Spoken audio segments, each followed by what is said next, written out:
Great. So I think we'll call the regular meeting of Township Council for Monday, April 29th to order. And of course, I'd like to begin by acknowledging the traditional territories of the Coast Salish peoples, and in particular, our valued relationships with the Katzie, Kwantlen, Matsqui, and Semiahmoo First Nations. With that, can I get a motion to adopt the agenda for April 29th? Moved by Councillor Bailey, seconded by Councillor Wren. Call the question on A1. Carries unanimously. Get a motion to adopt the regular council meeting minutes of April 15th, moved by Councillor Wren, seconded by Councillor Bailey. Call the question on B1.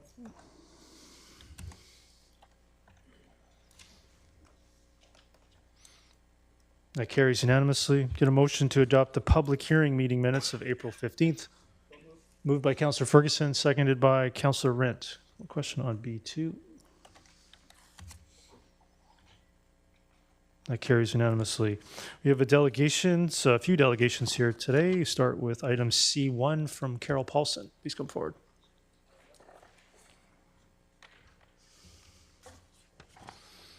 And do you want to do them together, or do we want to do them separately?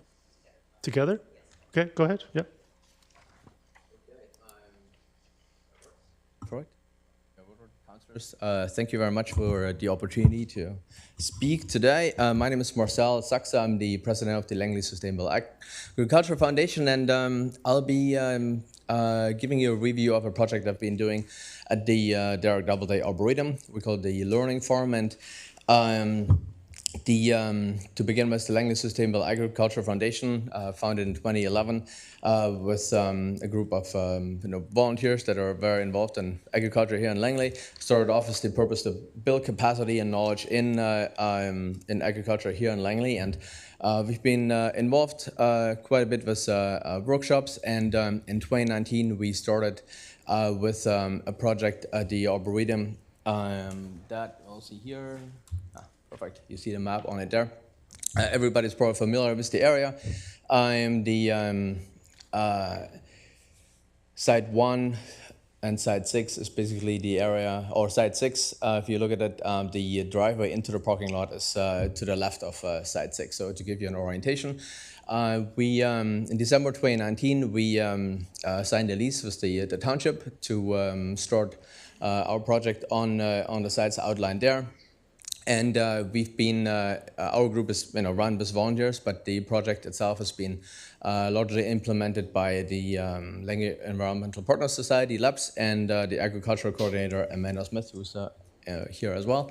And move on. In 2020 is, everybody knows that's when the pandemic started, but we were, it's an outdoor project, so we were able to start with student gardens, largely with the involvement of grade 11 and 12 students from the Langley Secondary School, which is just a 15-minute walk away. We had initial plans of having it more like a community garden with like gardening boxes, but it soon was more feasible to do this with the garden rows you see there is laying down cardboard, putting manure and soil on top, and start growing. So first crops, largely something what we grow still today is garlic, rhubarb, carrots, beets, kale, things that are all common vegetables, and a lot of them are going to the cafeteria at the Langley not the Sustainable Ag Foundation, to the Langley Secondary School, LSS, and Meals on Wheels Society in Langley. Okay, move on. 2021, the Langley Sustainable Ag Foundation added some more funding for a greenhouse, and a greenhouse being used for, like most greenhouses, tomatoes, cucumbers, and also a dry space to start seedlings in the spring.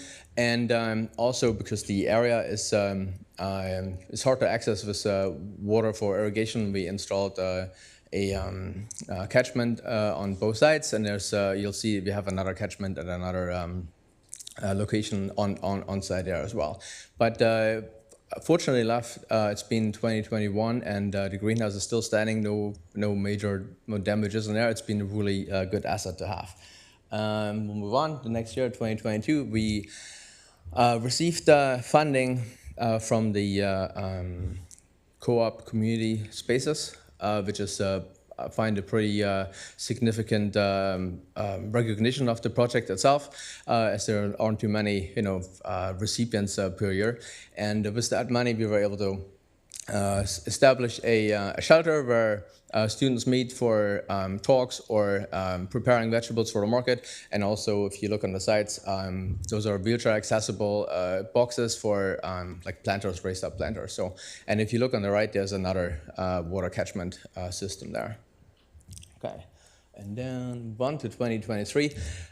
This is the food forest area. So if you picture going into the Arboretum, the parking lot is on the left, and immediately on your right-hand side, there was always that berm that was more or less like a grassy area, and it's been just mowed down for most of the time. Or previous years, we started putting in fruit trees and also like a mini forest is top right there. So those are all projects that are pretty that farms try to establish in Langley as well on their lots. So for us, it serves as a demonstration site, as a food forest, and as a mini forest, again, for demonstrations, and also for an area for volunteers of all backgrounds to come join. So there's Mondays, as in like earlier today, volunteer groups coming to help maintain the area. We have, as I said before, students from the Langley Secondary School. So the involvement has been gradually increasing, and it's very nice to see. And then, as a number, I see 38 fruit trees on top of the berm. So it's been very, it's great to see that, because otherwise it was just like all that grassy area. So it's a nice movement. And here we are, 2024. I put up the picture of the sign there, which is basically, for me, shows that it's an integral part of the Arboretum, because that's the typical signage for the township on site. And until this year, there were 700 students from the Langley Secondary School that were involved in helping maintain the garden, and not only maintaining it, but also learning for their own personnel accounts. And there's great feedback coming from the students. Like I mentioned, there's the Money Volunteer Garden Club, helps maintain it. We had a council tour in 2022. I think some of you might have been on that tour, where we showed everybody what's happening on site, and we received good feedback from township staff and the visitors that come through the area as well. So because it's part on the trail around the Arboretum. So. Yeah, there you go. That concludes my presentation, more like a wrap-up of this project, and looking forward how it evolves in the next years. Yeah. Thank you. Okay. So just Carol Paul, do you have something to present as well? Or? Oh, no, that was, Marcel has done it all. Sure. Okay, all right. Exactly. So I see a question from Council. Councillor Pratt, go ahead. Yeah, thank you, Your Worship, and thank you for the presentation today. I was wondering if, because of the amount of high school students that are going through the program, I'm wondering if there's been any who have gone on specifically into education for agriculture beyond high school. I'll ask Amanda, because she's the one involved with the students. Yes. Sure. So we have 2 at SFU doing environmental studies right now that are enrolled, and we also have 4 at Kwantlen in the horticultural and sustainable agriculture programs. So we've had a good success rate. Usually when it comes to outdoor learning, we're getting up and underway. So the 700 students actually from 2024, that's a larger number. We're still including elementary and other community groups and volunteers. We're hitting over 1,500 this year. Great. So That's great to hear. Appreciate it. there's an extension to Alder Road that was not mentioned. That's right. Yeah. So that's actually another fact is that the project itself is like a school garden for like the secondary school, and that's something that we actually had. Amanda continues in the Aldergrove Secondary School, and we also had inquiries from teachers from South Surrey to establish something at their school too. So it's a nice like a lighthouse project in that sense, because it's a demonstration for many things. So I really like that. And one thing that Carol, our treasurer, added here, I just wanted to, she's also our record keeper, which is why I wanted to follow up on the plan they had at the beginning here, in case you wondered, the map right down there. So basically what I was talking about the learning from is side 4 and side 3. That's been worked by the students, and that's where largely the produce is grown. Side 6 is the berm where the food forest is on, and the mini forest. Side 1 and side 2, those areas we initially had planned for repair and enhancement, but because it's a creek side and the water flow and the area is pretty, uneven. It's more like a liability hazard for students. So they're involved in cleanup on the area, but not further. And then We had plans for involving like a First Nations project on it. That didn't quite sort of pan out the way we had intended, but the township is taking on a garden on the left of the driveway, right? If you know, that's where I think we had the orange shirts and the crosses there.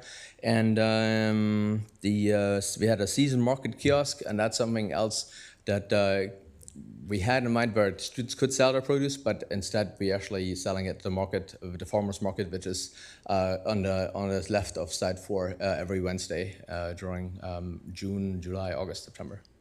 So there you go. That's a wrap up for real now. Great. Councillor Bailey? Yeah, so I've been in your gardens there, one with my granddaughter in a preschool, and it was pretty impressive. I love gardening. And then I also, with both of them, helped plant some of those trees. I wonder why, have you ever looked at, in my dumb old opinion, that every school should have a garden, a learning garden? Have you ever looked into that? As in like promoting it to schools to do a bit Teaching more? kids how to grow stuff.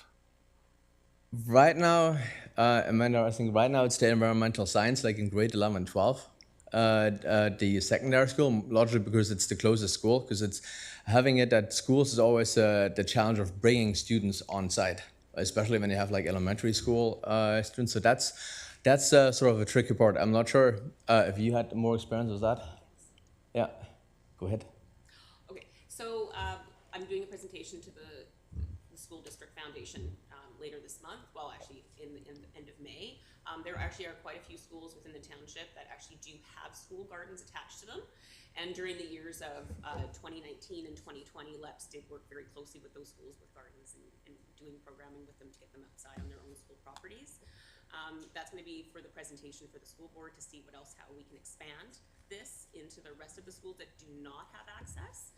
And currently, we've been running a Nature's Classroom program for 14 years, and we actually do get elementary classes without gardens down to the learning farm, and they engage. And we have 4 classes that from those areas coming. Yeah, because, one, it produces food, and especially nowadays, I've been involved with school snack programs and healthy food for kids at school. But also, there's nothing more practical than learning how to grow your own food and know where it comes from and what's being put into it and that. So I've always wondered, why doesn't every school have a garden? Thanks. Councillor Kunst? Yeah, thanks for your presentation. Derek Doubleday is one of my favorite places in the township, and this just again highlights why, the good work that you guys are doing to make it a little even more, than a park. It just, serves our community so well. So thank you so much for the work that you're doing in this area of food security and teaching people about how to grow food. So. Thank you. Great. Councillor Ferguson? Yes, thank you. Well, it's an excellent presentation. You've put an awful lot of time and energy, and you've done an awful lot.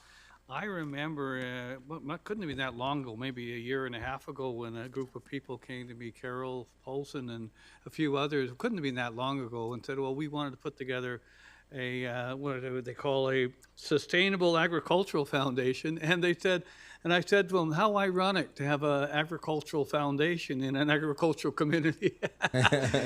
And we had a little bit of a chuckle. And I don't know how long ago that was. I hate 2011. 2011. That's not that long ago. Anyway, so you've done an awful lot. You continue doing an awful lot. And one last thing I would say, don't get Carol Paulson started on educating people about farming. And I believe, is it not true that you served on an Agricultural Land Commission at one time as well? Oh, thank you for the service, you guys. Yeah. Thank you. Thank you. Great. Thank you very much. Next delegation is Patricia Wilson.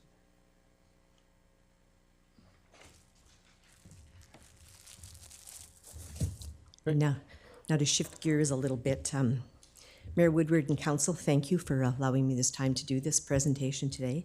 My name is Patricia Wilson, and I'm an ambassador for MS Canada, and I'm here for the 90,000 Canadians that live with the diagnosis of MS. Am I too loud? Oh, thank you. I forgot my PowerPoint. Okay, let's just Can I just put it up the full screen?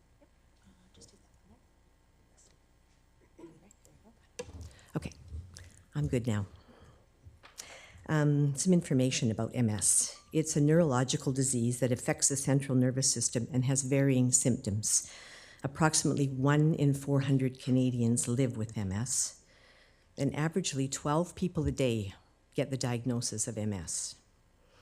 The average age for this diagnosis is between 20 and 49, and Canada has one of the highest rates of MS in the world. Not sure why. MS effects can be physical, emotional, and of course financial. Currently there's no cure, but researchers are learning more about what causes MS and are zeroing in on ways to prevent it and hopefully cure it. No one needs to face MS alone.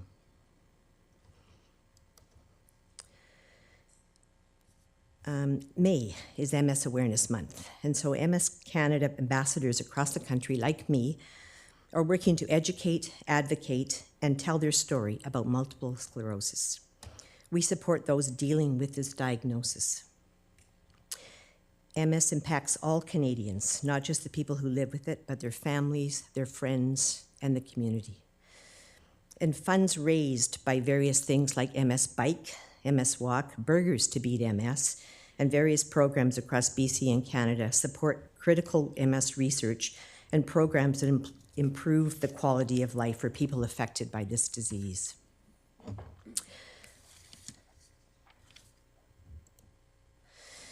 So in May, cities and towns and villages will be declaring MS Awareness Month by signing proclamations or declarations, and from coast to coast to coast, MS flags will be a-flying. As well, May 30th is World MS Day, where landmarks, bridges, buildings, and monuments worldwide will be lit up in red to show global support and hope for the future. And I will add, thank you very much to the township last year, because you did illuminate the pedestrian bridge over top of 200th, and it was quite wonderful to see. We were all pretty appreciative of that, so thank you.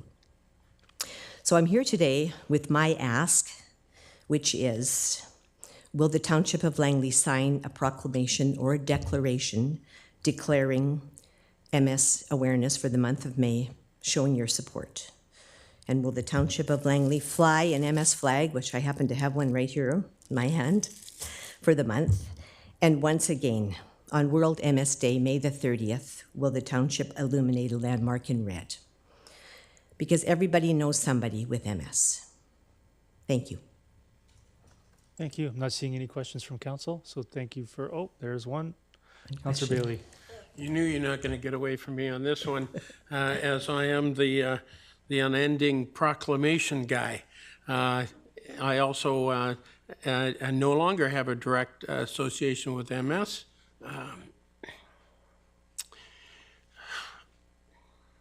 So my mother, who suffered from this over 40 years, passed away. So I guess I'm not in a conflict of interest anymore by promoting MS. So I would like to, I know the fervor I always say when a proclamation, but I would like to move that we have a declaration of MS month, and that we light up at least light up the bridge again this year. Okay, well, we can do that under other business. You can do it whenever you wish, Your Worship. But do you want to get through questions first, or before you make motions? Pardon me? Let's get through questions first, and then we can... Oh, okay. Well, all right. Is there any other questions? Councillor Van Popta, go ahead. Yeah, thank you for being here, and thank you to the Society for the amount of support that you offer people with MS. I know it's indirectly in my family as well. I have a standing thing with not supporting declarations, not because I don't support the causes, but just as a thing. There's been lots of great causes, and it's not that I don't support MS. So I just wanted to say that I don't just because of our own internal policies about not doing that. But I did have a quick question regarding. There was some controversy about 5-6 years ago in terms of how much research dollars were going towards MS research. And so I wanted to find out if we've been able to increase those dollars into research as well, on top of the support that you're offering people with MS. How much we're able to, those donation dollars are going towards research and alternative therapies. Are you able to speak to that at all? It's a little above my pay grade because I am a volunteer for Okay. MS Canada. However, as you say that, I do know that at least 50% of what gets brought in goes straight to research. And the research here in BC is incredible. UBC has an incredible center for brain health, of which MS, it used to be called MS Society, it's MS Canada, does support hugely, and their dollars go to that research, as there's other research across Canada. But the actual dollar amount, I'm not exactly familiar with that. Oh, no, I was just more interested if the society's been able to increase the percentage of dollars going towards I research. do believe they have, because what's changed in the last 20 years is there's so many more drug-modifying therapies out now than there was 20 years ago when our son was first diagnosed. There's lots more options. So I do know that the dollars have increased to go to research, but what that exact amount is, I'm not familiar with. Okay. Yes. Thank you. But thank you for your question, and thank you for your support, Councillor Bailey. Councillor Martins? Thank you. Sorry, you're not off the hot seat yet. Thank you so much for coming. Can you repeat the statistic? It was 1 in how many, and was it British Columbians or Canadians? The statistic is 1 in 400 Canadians live with MS. So approximately 90,000 Canadians have MS, and it's about 12 people a day that get this diagnosis. Yeah, and, yeah. Well, thank you for that. And I really appreciate you coming here. I appreciate you advocating for this. That is a very large group of people impacted by this disease. And so I want to thank you for your work. So, and I really support the lighting of the bridge again. I think that's a really powerful message to have it all lit up in red on May 30th. It's very powerful. Yeah. And the amount of red that gets lit up, just in Vancouver alone, I mean, the City of Vancouver lights up so many things. Canada Place gets lit up, and the whole City Hall, BC Place. There's City of Burnaby is lighting up their municipal hall this year, the City Hall. So it is quite powerful. Take a minute on the 30th and drive around the city, and you will see some incredible illuminations of red. For sure, and it highlights awareness, and I think it also extends support to the people who are living with this illness. So, Right. Yeah, no, thank you very much. Thank you very much. Great. Thank you for your delegation. Thanks. Councillor Bailey, you wanna go ahead and do that now? Yes, I'd like to move that that we support a Declaration. declaration, because I know it's a proclamation, and that we light up at least the bridge again this year, and if possible, other facilities such as Town Hall. Seconded by Councillor Pratt. Is there any discussion on that? No, seeing none, I'll call the question on C3.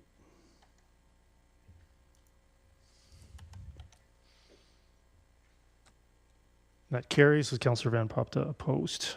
So move on to presentations. D1 from staff, please come forward.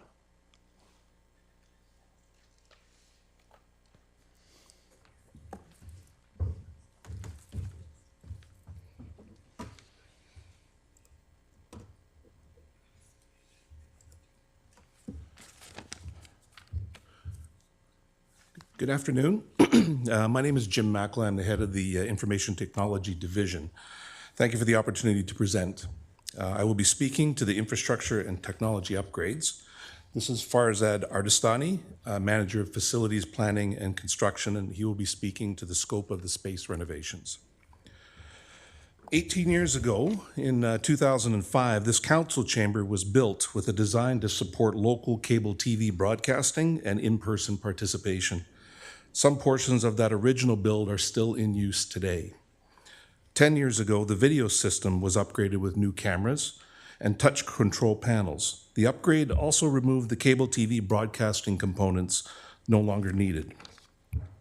In 2018, 6 years ago, the projectors were replaced.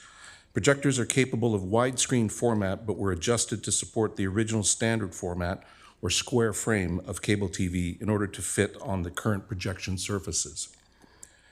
In 2021, upgrades were made to the audio processing system and some control systems to support hybrid meetings with participants both in-room and remote. Some of the original hardware is still being used. For example, the main control unit, the backbone of the entire system, still works, but is no longer supported by the manufacturer. The control units at council and senior management seats used for voting, request to speak, or microphone control are also original from 18 years ago. The risk of hardware failures increases with time.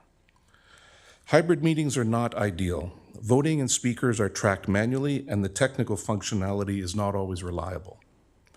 The projection surfaces behind council are still in the square format from the old cable TV days and are not compatible with today's widescreen presentations and videos. Camera view management is not perfect. There are delays between switching camera views and video feeds, such as voting results, and camera selection is still done manually by staff. When originally built, the lobby TV just outside of this theater was able to show audio and video from council meetings in real time. The audio feed from the lobby was reused by the additional computer needed to host hybrid meetings. There are ongoing problems behind the scenes. Video streaming intermittently fails. This is compensated by rebooting the streaming hardware for every meeting. There are intermittent microphone and touch control panel issues. To address those, various components or sometimes the entire system is rebooted to temporarily fix them. We recommend a major overhaul of the entire system. There are two directions we can go. The first is a purpose-built or off-the-shelf discussion management system which is already designed to manage meetings with agenda items, motions, voting, speaker operators, and the chair. These solutions have the ability for agenda items to be displayed on the monitors, show voting results on the agenda item on video streams, and integrate speaker management, microphone control, and voting options for hybrid meetings, so remote and in-room participants have the same experience. There is automatic camera tracking of the active speaker and no longer requiring a person to manage the cameras. The second is a custom-built discussion management system. The design would be based upon council's unique requirements. The project team would acquire and integrate various hardware components, develop custom meeting software to provide functionality for agenda items, voting, and speaker queue management. The biggest challenge will be hybrid meetings with integrated voting and speaking. This would need to be explored further. The proposed technology changes will require millwork for the projection surfaces on the back wall. A new system, regardless if it is purpose-built or custom designed, will have new controls for voting, requesting to speak, microphones, and will require desk modifications. Technology changes will impact existing furniture and vice versa. This is the ideal time for considering changes to furniture, the layout of the room, including an increase in the number of seats that require participation in the discussion management system. Over to Farzad. Good afternoon. I now go over the scope of the proposed space renovations with you. First on the list is the millwork modifications to the projector screens to accommodate the wide screen projections behind you. Regarding the council desk, if approved, we will work with our IT division during the detailed design, and based on the extent of the required modifications, we may replace the entire council desk. If a complete replacement was deemed necessary, we will examine the opportunity to slightly modify the desk layout and tighten the curvature to improve sight lines between council members. From an accessibility perspective, there are opportunities to introduce upgrades to meet the current accessibility requirement and guidelines. If approved, the existing podium will be replaced with an automatic sit-stand podium. The podium location will be slightly adjusted forward to accommodate the minimum accessibility requirement behind it. There may be further modifications to, such as providing automated access door openers to the main door. The accessibility scope would also include the addition of 4 designated and publicly accessible seating spaces for public and staff use. The IT upgrades and the proposed millwork modifications will require some level of lighting upgrades. It could vary from relamping and re-aiming of the existing light fixtures to the total replacement of the lighting system. The extent of these upgrades will be examined during the design development. The layout in this image shows a tighter curved council desk, the addition of 6 new senior staff seating behind the administrator's desk, the accessible path to the new accessible podium, and 4 designated accessible seating spaces for public and staff use. This concludes our presentations. We're pleased to answer any questions if you have. Great. Councillor Ferguson. Oh, yes, I didn't realize the system's that old, but it's like, is it like anything else with technology, if I may, through the chair, that as technology changes, smartphones, smart TVs, somewhat smart people, is that going to be the case here? And what would be the shelf life of some of the things I mean, other than a light, I guess, I like the shelf life, some of the technology-related stuff, if I may. Through the chair to Councillor Ferguson, it's a complex question. The fact that we've been able to reuse and continue to use a main piece of equipment for 18 years speaks to the design that's done up front and to make sure that we choose a manufacturer that is long-term. For example, the speakers, we currently have no plans to replace the speakers because the speakers still function perfectly fine, the cabling to them. The projectors, even though they're 6 years old, we can still get replacement. Actually, they're laser. We don't even need replacement bulbs. So we're going to try to extend those life. As wireless becomes more prevalent and the ability for people to come and present, that we've seen some of the challenges in the room and how it works because we've bolted on to the original design over the years. So it's really, coming back and coming up with a good design for the foreseeable future and components that would make use in the long term. Okay.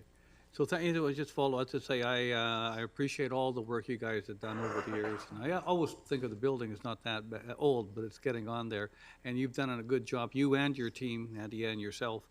And I've been down to your offices. I've been helped by you guys over the years. So I really appreciate all the things you guys have done. Can you do one last thing for me? Can you make me look better on TV? Thank you, Mr. Mayor. Thank you. Councillor Kunst. Oh, thank you. So I was wondering how many seats would be eliminated if we are adding the 9 staff seats right over here?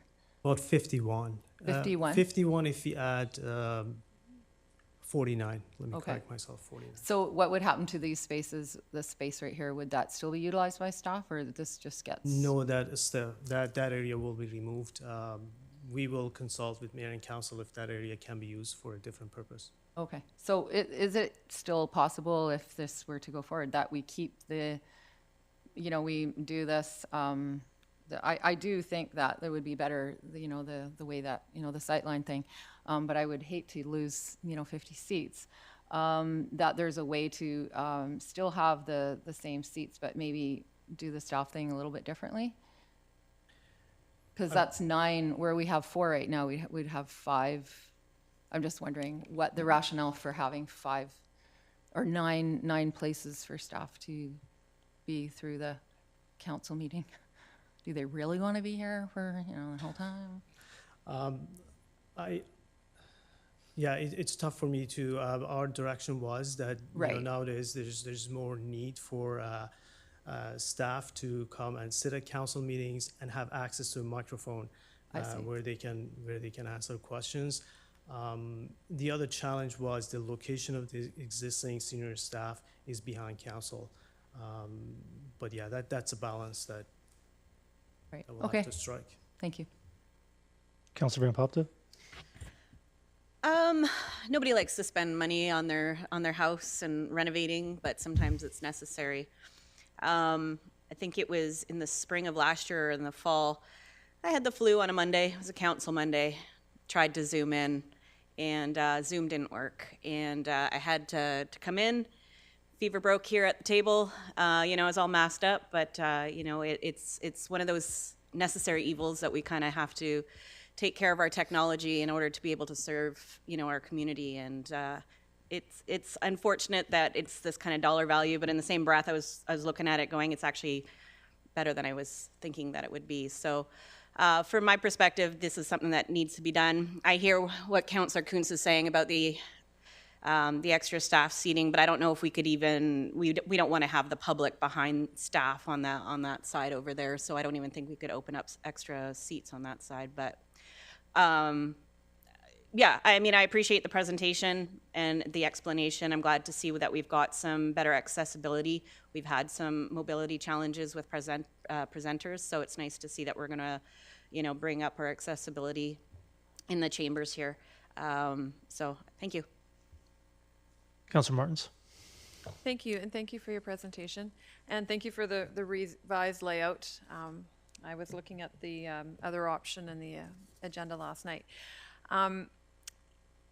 I share the same concern that we're losing maybe too many seats here for people who want to attend.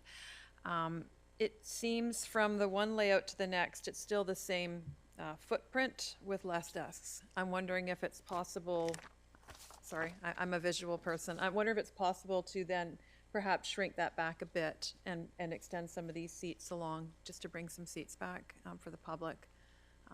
I'm not a construction person. I'm just curious if that could be. No, through your worship, to Councillor Martins, we hired an architect to develop that, and we can work with them and see if we can extend from an egress perspective. Given a row, we will need to have some kind of an egress from both sides of those, and I think that was the limitation. Okay. Yeah, it just seems they've got a lot of room between their desks. That's why I was curious if the minimize that to yeah. bear, yeah. Okay. And then the other question I have, again, because I am a visual person, when I'm looking at this horseshoe here, and I know you said trying to round it out a bit, so because every other board meeting I sit in is the board is generally seated in a horseshoe position, facing each other for the purposes of debate and conversation. And the existing layout right now, I actually find it quite difficult, sight lines actually to see other people at this table. The mayor and the people, Councillor Van Popter and Councillor Rint in particular. I can't see Councillor Rint right now. And it's just, it is. For sure. Yeah, oh, there you are. So, it's just, the sight lines are really difficult, and I find it super awkward. I'm having to lean over and look and to see if I'm trying to listen to what somebody is trying to say, because I think the importance of a board is to be able to have conversations, and it's kind of strange when we're having conversations outward rather to each other. So does this round it up much more, this image, or is this pretty much what we've got now? Yeah, again, through your worship, the challenge becomes that accessible path. If we round it up too much, it becomes too tight. So, and again, this is not the final design, so we can work with the mayor and council and come up with an optimized solution that's acceptable. Yeah, and I certainly do not want to lose the accessible path. That's extremely important. I'm wondering if there's just another workaround to ensure that both needs can be met. Absolutely. Yeah, thank you. Councillor Bailey.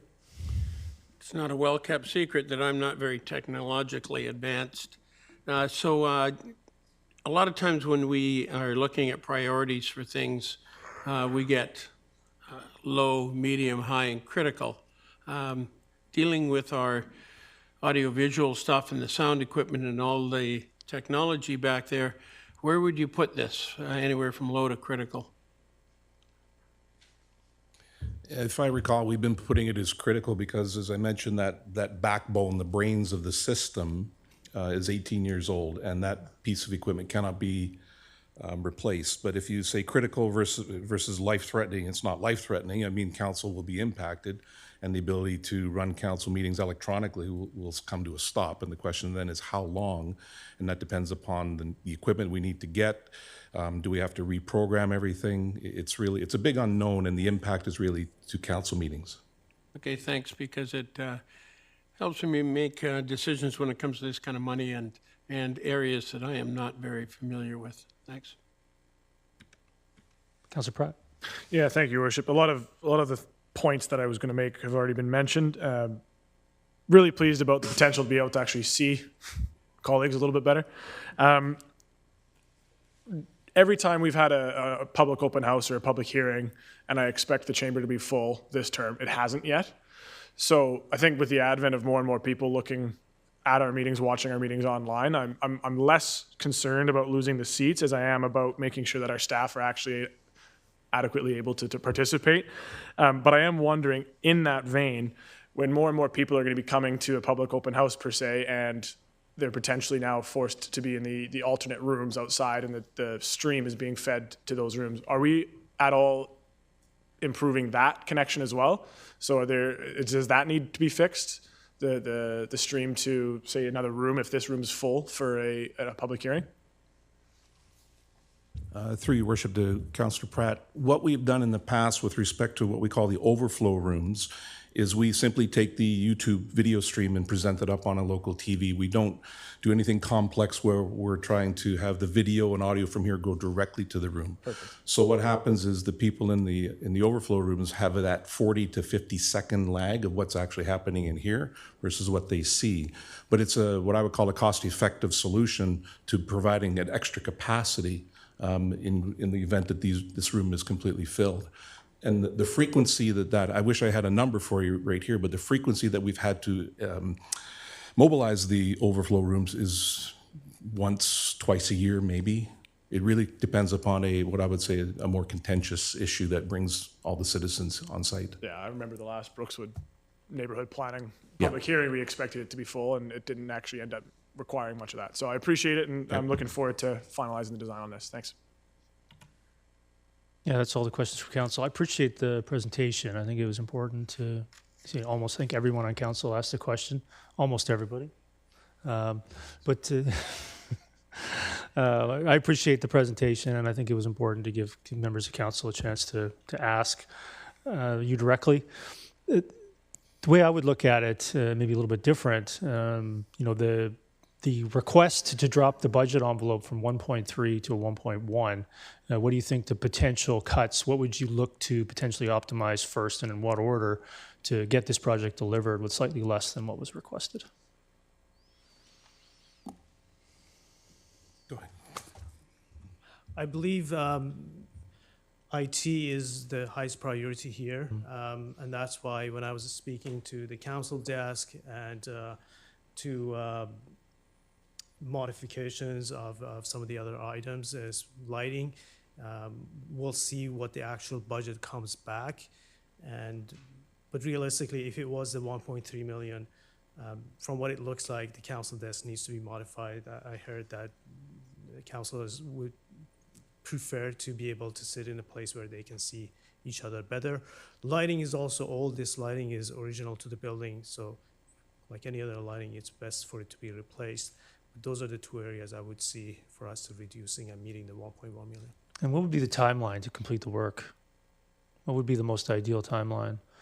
Because from my meeting with facilities, there was potentially a way to fund this over 2 budget cycles, 2024 and 2025, and then the work would be lined up for sometime in the summer of 2025, and potentially that would, during the council summer break, and potentially that would allow you to achieve some better pricing with that kind of a long-term timeline to determine what you're going to do and then bidding it out and so forth. So would that work okay to do it next summer? Yes. Yes.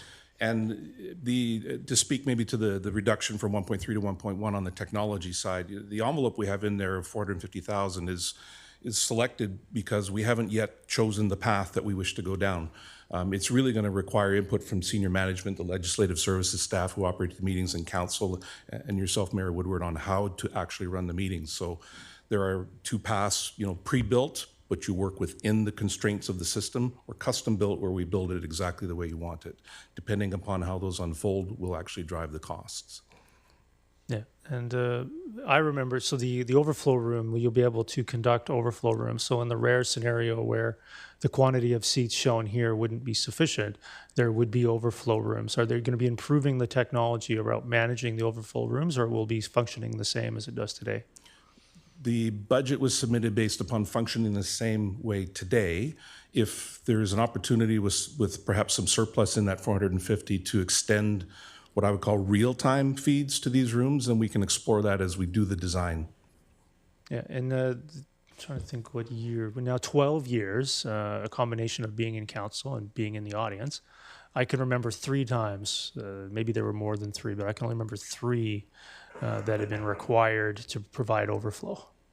So it doesn't seem like something that's occurring, a significant amount of time. And when it does occur, the council meeting was actually relocated to a location that could supply the seating. So presumably that's something that you've thought about in terms of the trade-off between council being able to see the staff that are responding to their question, but also having more seats for senior management so they're not sitting in the audience. So there would be 3 or 4 floating seats for whoever's required for that council meeting. Is that the intent behind the proposed layout? That's correct, Yeah. Your Worship. Yeah, and in terms of to answer your question about project schedule, the summer break 2025 definitely works, but it really depends on IT equipment lead time. If need be, we could expedite the renovation of the senior staff seating, but we wouldn't be able to update the IT technology to support them. And I think maybe council, if anybody disagrees, they can mention it. But it would seem reasonable to try to achieve the most value for the lowest amount of money, with a longer timeline and schedule that for next summer. We did go over that with senior management. So that was the basis for the proposal, to lower the budget a little bit, decrease the quantity of proposed seating for senior management, and see if council's willing to address the problem. So again, I appreciate the presentation here today. I appreciate the updated revised layout as well. And thank you very much. Thank you. All right, thank you. We'll move on to reports to council. Item E1, change of funding sources. I'll move it. Seconded by Councillor Rent. Is there any discussion on E1? Seeing none, call the question on E1. That carries unanimously. Item E2, Redwoods Golf Course resident and business programs. I'll move it. Seconded by Councillor Bailey. Is there any discussion on E2? Seeing none, is there any discussion on E2? Let's see, this call the question on E2. That carries unanimously. Item E3, Fern Ridge Nature Park, moved by Councillor Rint, seconded by Councillor Ferguson. Councillor Pratt. Yeah, thank you, Your Worship. Through yourself to staff, the nature park area that's actually been demarcated on the report, it doesn't include the strip of land immediately south of 27th in the Brookswood NCPs as we're seeing them now. It's designated as aquatic conservation. So does that mean there'll be no public access to that portion? Does that preclude a trail going east-west? Mr. Winslade, have staff gotten that far? Your Worship, I don't think so. Primarily, this is conceptual in nature, and the attachment A, we tried to outline, I guess, the general area that we would develop further, but I think there's reference in the report to more analysis, more options, more conceptual design, and that's what we're asking council to allow us to do. So other than the fire hall location being to the east of that yellow dashed line, the rest of it's still up for design. Okay, appreciate that. Thank you. Great, seeing no other discussion on E3, call the question on E3. That carries unanimously. E4, childcare facilities. I'm gonna suggest we slow this down a little bit. Maybe there'll be some discussion individually. So I'd like to address each one individually. So let's do one at a time. I will move the first one. Is there a seconder to the first one? Seconded by Councillor Rint. So this is just the discussion on the first paragraph of the recommendation. Is there any discussion on Bell Park and Brookswood, Topham Park and Walnut Grove, and Aldergrove Athletic Park and Aldergrove? That's the only component currently on the floor. Councillor Pratt. No, thank you. Councillor Van Popta. I noticed in the report that there's multiple options on some of the locations, whether it's one building or 2 buildings. How do we, at this point with the first paragraph, how do we know what we're applying for? Yeah, so I think in the report, in the last sentence, where we can have staff confirm, it specified the recommendation for 49 or 98. The report here somewhere. Yeah, here it is. So for Topham, the recommendation was for a single facility with 49 spaces. Okay, so for both Topham and Aldergrove, I do have slight concerns with the amount of parking. More so with the Topham location. Aldergrove is at least in a park, and it's the daycare is off on some quiet side streets, so there could be some on-street parking. For anybody who's ever had to, for any working parent who's had to get their kids to daycare in the morning, or pick them up. It's not just a quickly run in and quickly run out. It's a good 15 minutes, putting their shoes on, saying their goodbyes, packing their backpack, and taking them out. And so with only 9 spots on Topham, I worry about queuing onto 216th, and that's a road that we routinely have concerns about traffic on. And so with only 9 parking stalls and 47 children that come out at various times, especially around 5 p.m., 5:30 when parents are coming back, I don't think that that's going to be sufficient. So I'd like to at least consider Topham to have more parking, or to at least do more analysis on the traffic impacts on 216th. Mr. Backen, do you have any suggestions on how we could do that simultaneously? Maybe endorse the location subject to some additional parking? That's correct, Your Worship. I was going to point out this is really directing staff to proceed with applications. The design can actually be determined at a later date. We can make a note of it to address the parking at Topham, and then include that if the application is successful, or we could get into some amendments. You can come back with more information, because I believe there was some additional upgrades contemplated as required for Aldergrove Athletic as well. So we could endorse the locations potentially within the recommendation, with the understanding that some additional information will be provided by memo or an updated report. Mr. Backen, would that work? It would, Your Worship. Okay. Do you have any other No, concerns? that's great. Thank so you. I think staff have heard that loud and clear. Councilor Martins? Thank you. Yeah, and before I get into my points, I actually don't have the same concern for the parking spaces on Topham there. It is within the same proximity to the elementary school. Chances are parents are actually dropping off their children for school and getting them to the daycare. There's a few different things going on there, and having taken my children to and from childcare for, well, I've lost track. I know typically till they're 12, but I had 2, so it went on longer than that. So parents generally are coming and going at slightly different times. Not everybody works 9 to 5, so it's not necessary that we have parking stalls in place for every parent, assuming they're all coming up at the same time. So I just want to give that input as well, that I don't necessarily see a need for that. Now, to my comments about this, so first of all, this is really excellent. I'm really happy to see this moving forward. 2 questions for staff. So I noticed on page 15 of the report, the responses from question 11, where it said, please select the community where the expansion of childcare facilities would be most helpful for you.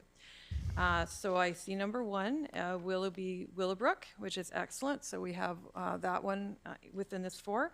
Number 2, Aldergrove, excellent again with Bell Park. Oh, sorry, not Bell Park, with Aldergrove Athletic Park.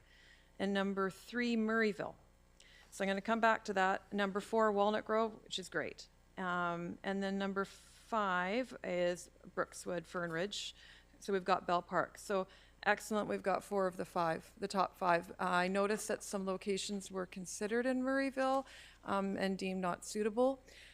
Just wondering if staff is continuing to maybe chase that opportunity, and at somewhere down the road, if we might be able to get a daycare space into that community as well, because clearly it came in number 3, and they need some more spaces.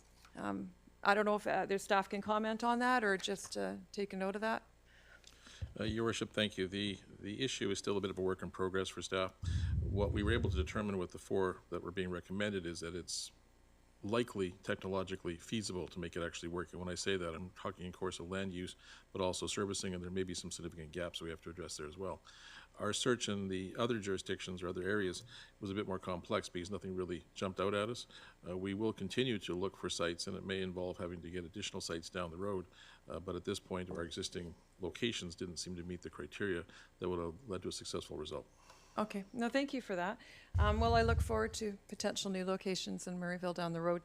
Then the other question I have, part of the analysis, discussion and analysis done by staff on page 3 of the report, underneath the first paragraph underneath where the sites are listed, some of the considerations and part of the study was proximity to community amenities like schools. So as I mentioned earlier, Walnut Grove, the Topham location, that's nice and close to Topham Elementary. I'm wondering if staff could speak to the other 3 locations, their proximity to, and I'm thinking specifically elementary schools. Are they within walking distance, or are operators going to have to transit children to school in buses or vans? Just going by my memory, I think that walking might be a challenge in some of the cases. The reason why those locations were chosen was because of availability and the window that we perceive there will be some opportunity to get funding. I think you're correct, though, that's something that can be assessed at the next stage in terms of is that site going to be acceptable given the parameters you raised, which are going to be walking versus having to try to use some sort of method of busing the youngsters back and forth.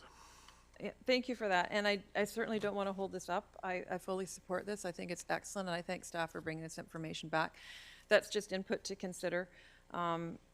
It is difficult if facilities don't offer the transport and they're too far away from an elementary school, and then parents are back in the position when their child reaches the age of kindergarten. They have to find different childcare, and that can be very stressful. It would be wonderful if they could have the continuity of their children staying in the daycare, the same facility until they age out of the program. But again, I don't want that to preclude what's happening here, which is excellent. So good work. Thank you. Seeing no other discussion, I'll call the question on the first recommendation. That carries unanimously. I'll move the second one. It's moved seconded by Councillor Rint. Is there any discussion on the Yorkson Community Park location?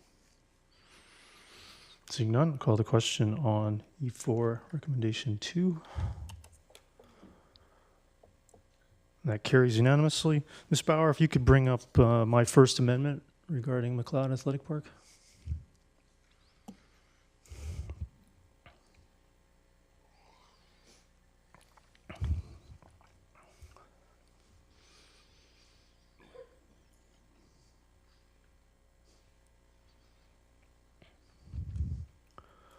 Great. So amendment number 1, that staff add McLeod Athletic Park as a destination for 49 spaces on 58th Avenue within close proximity to 216th Street. Is there a seconder?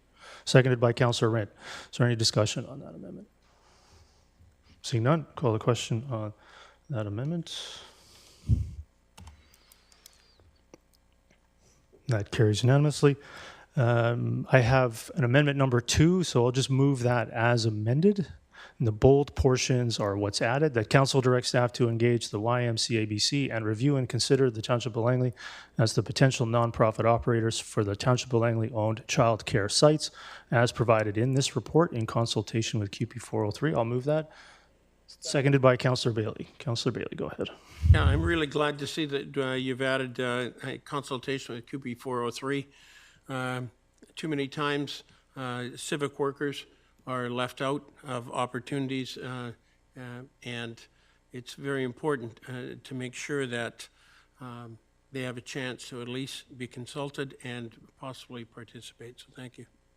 Great, thank you. Councillor Pratt. Yeah, thank you, Your Worship. I'd echo those comments. I'm happy that at the very least there'll be consultation, and looking forward to seeing some kind of resolution. Councillor Ferguson. Yeah, thank you, Mr. Mayor. And I have a comment, but also have a question for staff, if I may, through the chair.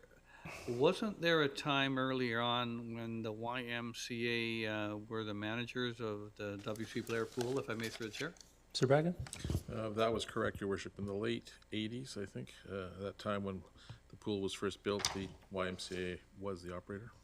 And if I may, just a supplemental question, was that the time when the city and the township were both co-owners or co-whatever contractual? Never co-owners, for sure. Oh, something. What was the? They used to contribute something. They used to contribute something. Now they don't. Yeah. That's correct. It was a cost-sharing arrangement. It was always our facility. And as matters progressed, it became very difficult for the YMCA to operate with the revenues available. And the model, if I may, there's a reason, there's method in my imagine. The reason for that is the YMCA, are they not a for-profit organization, if I may? Their goal is to get a profit for their organization, if I may?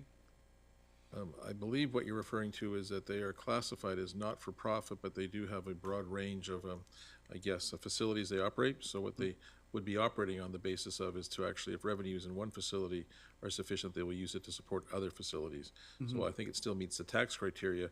It's a non-traditional I guess, not-for-profit in that sense, in that it is so large that it operates on a broader scale. Yeah, sitting on it, and I found, if I may, just my comments now, Mr. Mayor, I found I have no problem whatsoever with the YMCA. They're a great organization. It's just I learned an awful lot about their model. They have to, like any organization, they have to be able to generate something to be able to keep their programs going. But also, that's why I think it's good that we're reviewing and considering the Township of Langley operating it, because, you know, it's within, and it gives us an opportunity to explore other options. So I think that's a good amendment. Thank you. Yeah, thank you. Councillor Kunst? Yeah, were there other nonprofits considered besides YMCA, and if not, is this like a similar to an RFP that would happen? Like, how does one get a contract like, you know, childcare sites like YMCA? The difficulty is that, as was alluded to previously, many of the operations are for-profit, which greatly does limit the ability to go forward. In that regards, once you start to look at those that are not-for-profits, they're usually, I guess, geographically specific. After that, then when you come down to those that have the breadth of knowledge, it led to the suggestion, we have discussions with the YMCA to see if they have any interest or capacity to undertake this. The field certainly has other operators, but it becomes very thin at that point, and we think that through consultation, the best approach would be to have a direct discussion with them and see what their suggestions are. Okay, thank you. Councillor Martins? Thank you. Maybe this is a semantics question. I just want to clarify in the amendment where it says consider the Township of Langley as the potential nonprofit operator. Is the Township of Langley a registered nonprofit? The answer is effectively yes, but in a different sort of context. Because the municipalities are special creatures, they're recognized differently, and as such, they are provided the ability to issue tax receipts. So while we're not strictly a not-for-profit in the traditional sense, municipalities don't operate on the basis of actually having profits per se. They may have revenues that exceed their expenses, which then becomes part of surplus, but then has to be used in subsequent years for such things as either projects or reserves. So it's analogous to a not-for-profit, but it would not be the same as, say, the YMCA. Thank you for that. Call the question on that motion moved as amended. And that carries unanimously. Thought this would be appropriate, relatively minor, but I'll explain it in a second. That staff report to council on the completion of York's Community Park south of 82nd Avenue, from 82nd Avenue to the southern edge of the existing playfields. Fields. Is there a second? Or seconded by Councillor Rint. In the report, there's a design shown for the childcare location with finishing that area around it. And I think it'd be appropriate for council to confirm what that layout's going to look like beyond the scope of childcare while we're assessing this location. So I think it would be appropriate to get a report on finishing that area of Yorkson Community Park as a separate fundable portion, project, potentially to run simultaneously with the provision of this childcare. So that's the reason for this motion. Is there any other discussion on that associated motion? Seeing none, call a question on that. And that carries unanimously. I want to thank staff a lot for advancing the child care facilities to the state that it has. It's been a process, learning a lot about the New Spaces Fund, the opportunity that it presents, and using municipal land to provide for subsidized child care in the Township of Langley. It's a great report, which is why I voted in favor of receiving it in the first place. I'm ready to declare the child care action plan that we've had for a number of years a failure, and I think it's time to start looking at a new plan. Over a number of years, the quantity of child care spaces in our community has gone down by about 500 or more spaces while we've grown our population. So clearly something new has to be tried, something new has to be done, and I look forward to seeing even more locations come forward to provide even more spaces where we can find space to put them in partnership with the provincial government. So with that, again, thank everybody who worked on this report and getting it to this stage. Item E5, Agricultural Land Commission application number 100433. Does anybody wish to move that? Moved by Councillor Rint, seconded by Councillor Bailey. Councillor Pratt. Yeah, thank you, Your Worship. I'm going to support it just because I think most of these types of applications deserve to go to the ALC, but looking through the list of applications that went before the ALC previously and noticing some of the ones that were rejected, I'll be interested to see if the ALC continues to support the subdivision of properties and making it actually harder to farm. Yeah. So I think we're giving people their day at the ALC presumably, but it looks like the ALC is starting to, the current iteration of the ALC is making its point clear. Mr. Beck, and I think you're seeing the same trend, that very little is being approved. That's correct. Yeah. So any other discussion on E5? Seeing none, call the question on E5. That carries unanimously. Item E6, Agricultural Land Commission application number 100434. Moved by Councillor Ritt, seconded by Councillor Pratt. Any discussion on E6? Seeing none, call the question on E6. That carries unanimously. E7, temporary use permit application number 000011 for a temporary use permit for the purposes of truck parking on 8th Avenue. Is there a mover? Moved by Councillor Van Popta, seconded by Councillor Bailey. Is there any discussion? Councillor Pratt. Thank you, Your Worship. I But appreciate just, I just want to clarify, you moved the issuance of the permit as outlined in the agenda. I have an amendment. I understand, but there's two options. I want to make sure. So for the clerk to be clear, we're moving the issuance version, Oh, yes. not the not issuance version. So that was moved and seconded. So Councillor Pratt, go ahead. Yeah, thank you for that. I'm happy to see that there's something being done, at the very least, to try and alleviate some of the truck parking concerns. I think that's a reasonable spot to do it. I am, though, concerned based on the proximity to the equestrian trail on 8th Avenue, with that many trucks coming in and out. And I'm wondering through yourself to staff if it would be possible to add some kind of condition for installation of additional signage, just letting the truckers know what kind of environment they're walking into or driving into. If it would be possible to limit the use of compression brakes in the area and potentially look at other types of calming activity on that street for the amount of pedestrians and equestrians that use it. Mr. Richardson, was that reviewed by staff as part of the processing? Oh, thank you, Worship. All these types of permits are reviewed through our transportation and development engineering staff. Some of the items mentioned by Councillor Pratt are within provincial jurisdiction. The items with respect to signage certainly could be looked into or provided as a requirement of the permit, if that is so desired. You wish to add it to it? Yeah, I think the most reasonable one for us at this table to add at the very least is additional signage as part of the conditions of approval.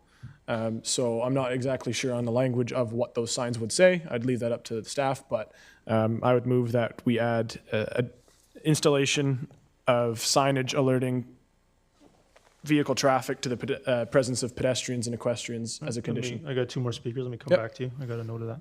Councillor Van Popta? I support this, but I would like to move an amendment.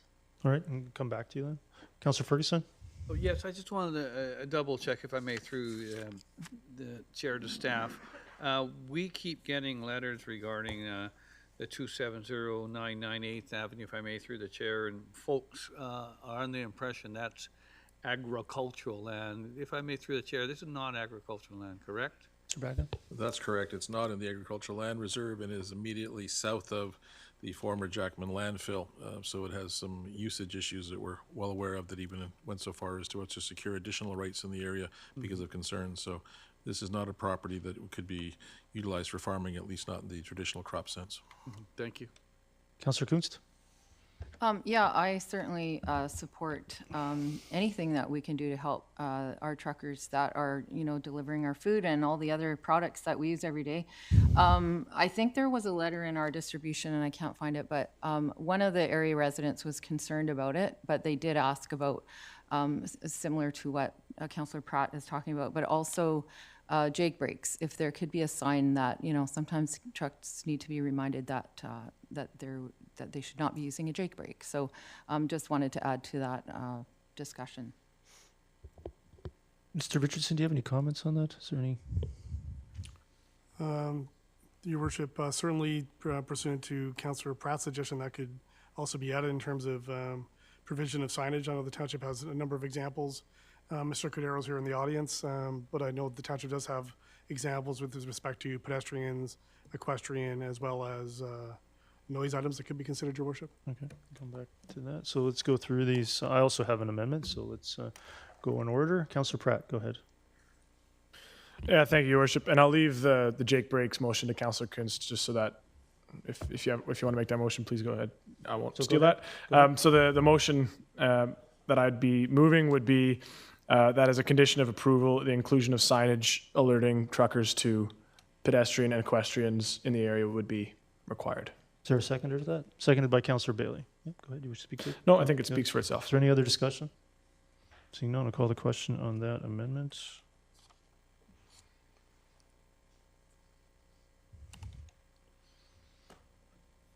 That carries unanimously. Back to Councillor Van Popte, go ahead. If we could bring up my amendment, I would like to add item H, which is that the parking area and drive aisles shall be designed to support anticipated vehicle load in order to prevent dirt and other debris onto a highway. Is there a seconder to that? Seconded by Councillor Rent. Is there any discussion? Yeah, I'll Go can I ahead. speak to it? Yeah. So I know our highway and traffic bylaws and our subdivision and development servicing bylaw have safeguards in them for road debris and ESC controls, but I'd just like it to be as a part of the conditions that we have this built into the conditions as well, which is my reason for bringing this forward. Great. Any other discussion? Being none, call the question on this amendment. That carries unanimously. Councillor Kuntz, did you wish to make an amendment? Sure, maybe just. Go ahead. Oh, so just to add to that, just a reminder of, I mean, we see those signs, so I don't know how to phrase it, but that, the no drag brakes especially. Bracken, do you have a suggestion on a motion? Appropriate signage to indicate that the use of engine brakes is not permitted. So we add that as a condition? Thank Is that you. your motion? Yep. Is there a seconder to that? Seconded by Councillor Bailey. Is there any discussion on that? You go ahead, Councillor Kuntz. Is that? No, that's fine. That's Yeah, good. that's Any other discussion on that? No. Call the question on that amendment. That carries unanimously. Ms. Bauer, if you could bring up, I had an amendment to condition number 9. There it is there. The permit condition number 9 be amended to add unless securities and undertakings provided in this permit are replaced. Is there a seconder to that? Seconded by Councillor Rent.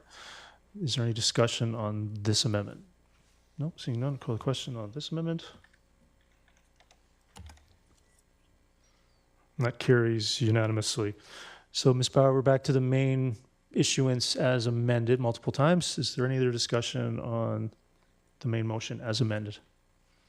Seeing none, call the question on E7 as amended. That carries unanimously. Item E8, 2024 capital improvement and community grants. Again, I think slow this one down a little bit. We'll move them separately and then figure out the funding based on when we know the number. So I'll move the first paragraph. Is there a seconder to that? Seconded by Councillor Ferguson. So I have a few amendments. Does anybody have any discussion this year's grant program? Ms. Bauer, no discussion. May as well go through those ones. Actually, why don't we start with Councillor Rentz? Councillor Rentz, you had one, I believe?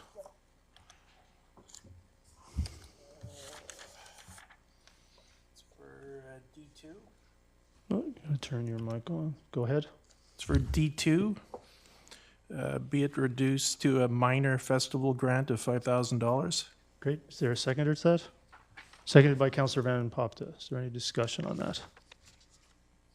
Being none, I'll call the question on that amendment.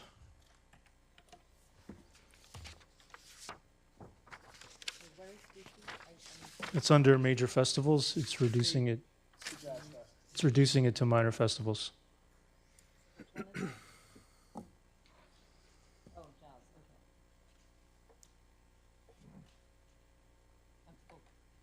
Okay. So that carries. Councillor Kuntz, Councillor Pratt, Councillor Martins opposed. I believe I had some smaller ones before these larger ones. Yes. So we'll slow these down too. So now that that one is approved.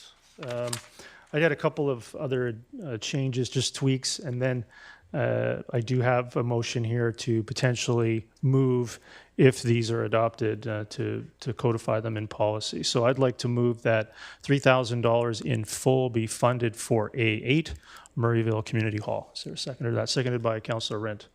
Is there any discussion on A8? Councillor Bailey, you get to push your button. Yep. Councillor Bailey, go ahead. Yeah, fire suppression systems in kitchens are pretty tricky things, and if you're going to cut it in half, it puts at risk the system being effective. So, in the interest of making sure, kitchen fires of any kind are the number one kind of fire that's in a structure. So I would support fully funding this. Yeah, and I believe it's one of these where it's matching funds, which is addressed potentially later on. Councillor Martins? Yeah, sorry, a question for the mover. I don't see that on my screen in these amendments. Can you repeat again what the motion is? That $3,000 in full be funded for A8 Murrayville Community Hall. Thank you.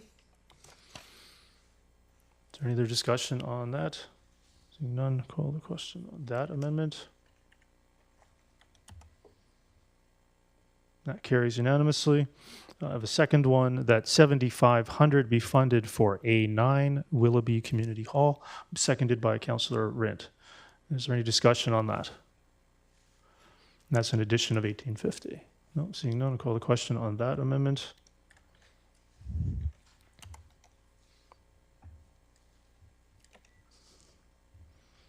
That carries unanimously. I have a third smaller one, that $1,000 be funded for B4 Langley Arts Council. Is there a seconder to that? Seconded by Councillor Van Popta. Is there any discussion on that one? Seeing none, I'll call the question on that amendment. That carries unanimously. So then I would try to think, yes, so those are not amendments to the grant program. Is there any other discussion on any other amendments to the grants this year, separate from these motions on the screen? Okay, so seeing none, I'll call the question on the first paragraph as amended.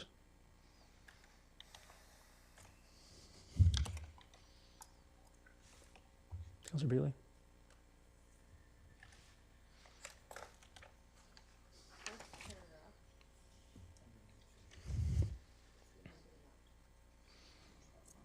Yeah, I'm going to get to that end of the funding because this is why we left the second one. So you'll know the amount in a few seconds here.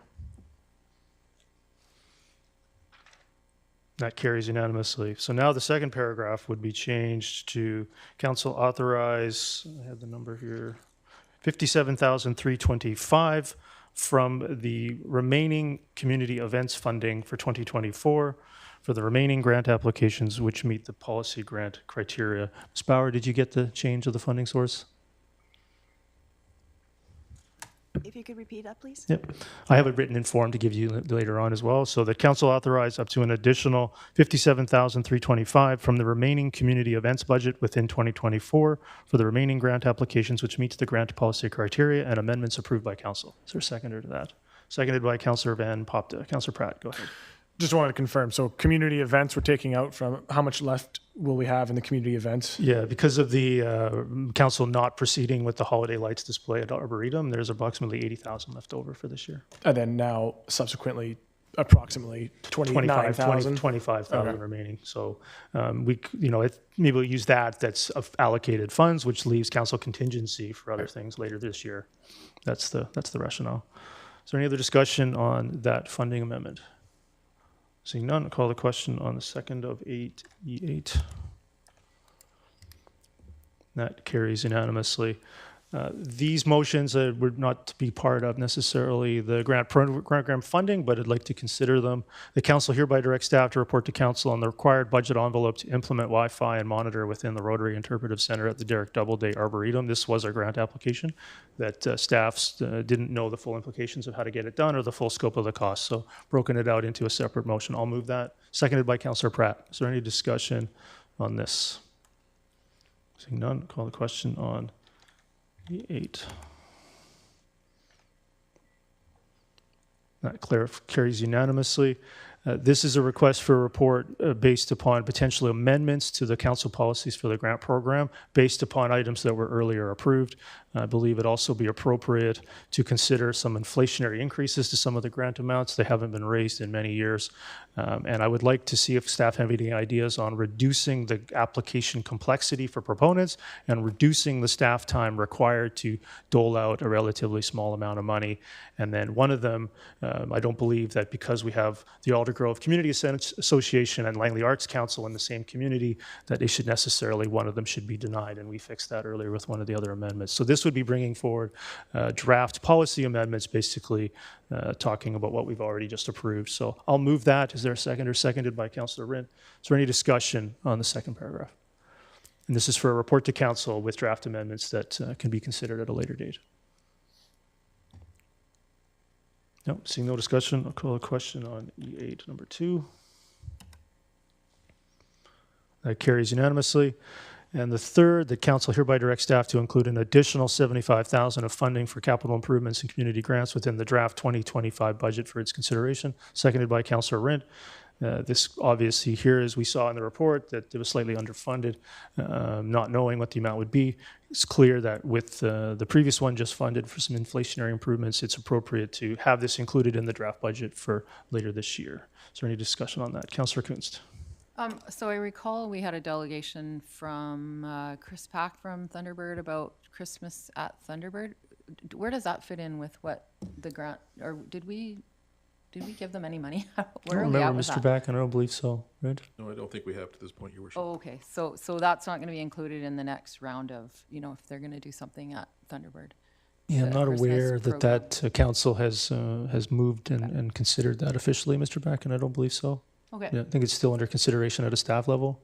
Yep. That's correct. Yep. Okay, any other discussion on needing to increase the grants budget? Nope. I'll call the question on the third one. And that carries unanimously. Item E9, Transportation Asset Management Plan grant funding, moved by Councillor Rint, seconded by Councillor Pratt. Is there any discussion on E9? Seeing none, call the question on E9.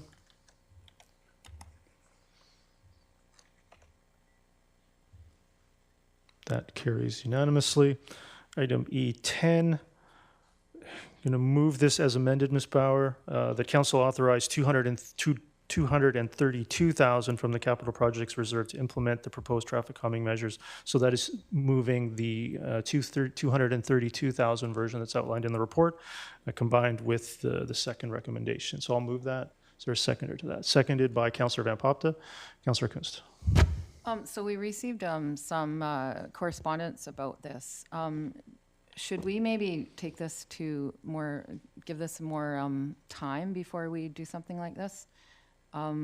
It seems like that accident was a kind of a one-off, and just wondering if we're being a little too quick on this, or just responding to the correspondence we received. Okay, Councillor Van Popta. Most of the correspondence, I think almost all of the correspondence was in regards to cycling. And I know that cycling community in that area, and what they didn't realize is that it's not affecting the country road side of Telegraph on the east side of 216th. This is just in the neighborhoods where the road cyclists are not going through. And I think that was a confusion with them. You can put you can speak. I'll come back to you. It's great. Councillor Martins. Thank you. I'm certainly in favor of traffic calming and preventing accidents like what happened there. I do have to echo Councillor Kuntz's comments. This was it's an unfortunate situation. The child came up between vehicles. The vehicle that did the impact was not speeding and was actually a resident living in that neighborhood, and cooperated with the authorities, and is just devastated by the situation. I have spoken to people who live in that neighborhood to see if this is something that they're in favor of. I think there's other issues that I think we need to take a larger look at here. The street parking, that was part of it, because sight lines were limited because the cars parked on the street as well, and it wasn't a feature of speed. So I think I would like to see that part 2 of this motion here, that we don't forego the community ballot and public consultation process. Because the people living in the community, it's not just the cyclists, it's the drivers. And they do want a safe community, but they might have some other ideas and suggestions that might actually make it safer. So I would just like to put that out there, and I'm wondering if maybe we could look at, I would support this if we could remove the second part of this motion and give opportunity for that community to weigh in. We have received several communications, and like I said, I have spoken to many people in that neighborhood. The other piece I have seen, when you have extended speed humps, drivers tend to, as soon as they get over the hump, they accelerate. And so it can actually have the opposite effect for an extended stretch of street. So those are my thoughts. I can look at a motion to delete the second part of this motion. But as I said, I am very supportive of ensuring our streets are safer. We do not want to repeat. We're fortunate the outcome of this incident. We don't want to test fate moving forward. Yeah, and come back to you. Councillor Pratt? Yeah, thank you, Your Worship. I think everybody here is well aware of how often I go on about traffic calming and being important. So I'm happy to see it, and I'm happy to see the amount increased. Specifically, bulges I'm looking forward to. The speed humps, I recognize Councillor Martin's point that people do tend to accelerate, but I think that the reality is if we don't do something, I won't be happy, but I'll be interested to see the motion about going for public feedback. So. Councillor Kunst, back to you. Did you wish to make an amendment? Yeah, so we did receive correspondence from a person who works as a paramedic for BC Ambulance, and he was actually quite, suggesting that maybe we don't do speed humps because of how it impacts emergency vehicles. So I just think, I'm not opposed to doing this, but let's let the public weigh in because they live there, and they might have some more insight. So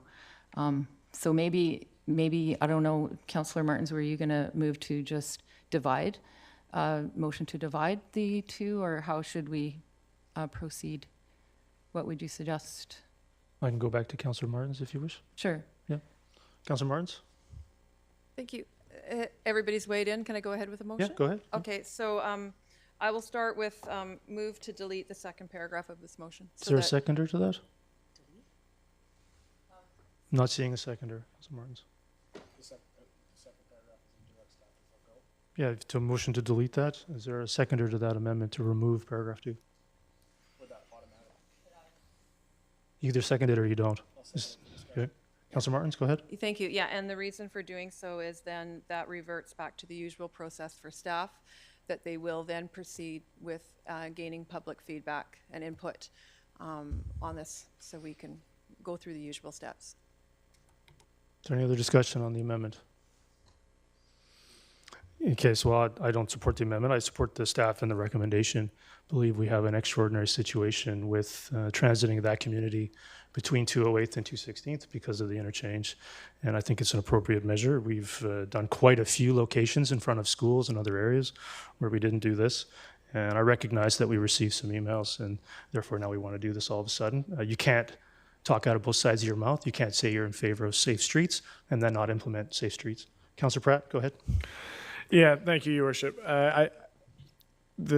Despite the fact that the person who was involved in this incident was a resident and wasn't transiting, I think that the reality is that the street is used for that. And so I wouldn't necessarily, especially in light of what happened, be able to stomach not doing something. I like personally to do this in every neighborhood possible across the township. So I'll be supporting the entire motion. I won't be able to support the deletion of paragraph 2, but I appreciate the fact that we would want community feedback in non-extraordinary circumstances. Yeah, great. So I think we have a decision on this. So I'm going to call the question on the amendment. E10.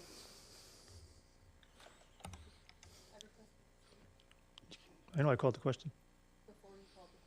No, I've called the question. So you're not letting me speak? I've called the question.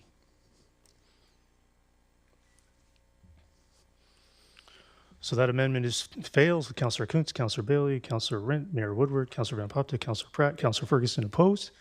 And we're back to the main motion. Councillor Pratt, did you have anything else? Great. Councillor Martins. Yeah, I'd like to move a motion that we divide this into two parts. Is there a seconder to division?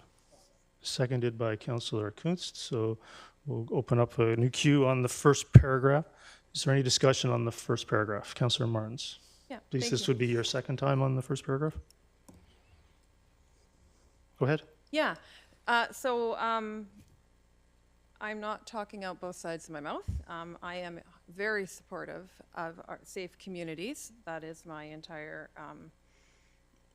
past history of employment, is keeping our communities safer. I also recognize that it's important that we get it right. And that is what I'm trying to do. And I'm hearing from the residents that putting speed humps is not necessarily the safest solution to this issue. And that is why I feel it's important that we hear from residents. That's why I wanted this to be divided. Public safety is everything to me, and I want it done right. Councillor Kuntz. Yeah, I don't like when someone says to me that I'm speaking out of two sides of my mouth when I'm just, responding to a resident's concerns and emails, and that's what our job is, to sort of, make sure that we're speaking for our constituents. I will support this motion to divide, and however it lands, I will support council's decision on this. But, it would be nice to be able to, do that without the rhetoric that we're hearing at the table. Thanks. Yeah, no, rhetoric's of course a business. Ms. Bauer, we're on division at the moment, I think, right? We haven't actually voted on division. So what I'm going to do is I'm just going to call the question on division, and then we'll debate each item. And I believe we're pretty much near the end of that. So I'll call the question on division.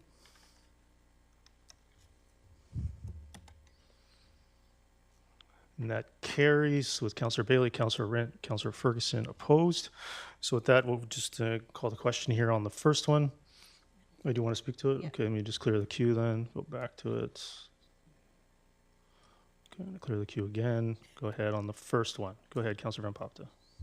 I've seen more appreciative emails from residents in that neighborhood saying thank you for addressing something that should have been addressed when that interchange opened. So I feel fairly confident in the proportion of people who are in favor versus people who have concerns. I also know that we employ professionals here in their industry, and if this is what staff is recommending, I do put weight into that, into their areas of expertise in street planning and traffic management. And so I think their work in doing this fairly quickly to address something that the community wanted a long time ago. So thank you for that. Yeah, maybe if we'd done this earlier, that incident wouldn't have occurred. Councillor Bailey, go ahead. Yeah, I'm pretty familiar with emergency vehicles and speed bumps, especially since we drive the biggest ones and are affected more than anyone else. But a primary thing that emergency services are taught is that we don't go through intersections with red lights without stopping. We slow down right to the point of stopping, and that's to ensure. So when it comes to slowing down, and I saw that paramedics reference to speed humps and how it affects. I appreciate that, but also it can be adapted to, and you're taught those kind of driving skills when you become cleared to drive emergency vehicles. So I am in favor of putting speed humps on this to prevent some of the tragic things that I've witnessed. Councillor Pratt? Yeah, thank you, Your Worship. I don't want to belabor the point, Yeah, but I think we've all spoken. I'm about to call the question on this. We have some new information here. Yeah, the reality is feedback from the public is important and it's valued. And every time we get an email from somebody, I read it and I take it into consideration. But the reality is that for housing as an example, if every time I received a letter in opposition to something, I wouldn't have approved a single application for housing this term. So I think for me, the challenge is that nobody here doesn't care about safety. That's not the reality. We just have different interpretations of how to get there. And for me, I think it makes sense to do this now, get it done, get it in. I agree. So I'm going to call the question on E10. One, we've spoken on this multiple times. Sorry, I'm going to call the question again on first paragraph of E10. Okay, give everybody a chance to vote.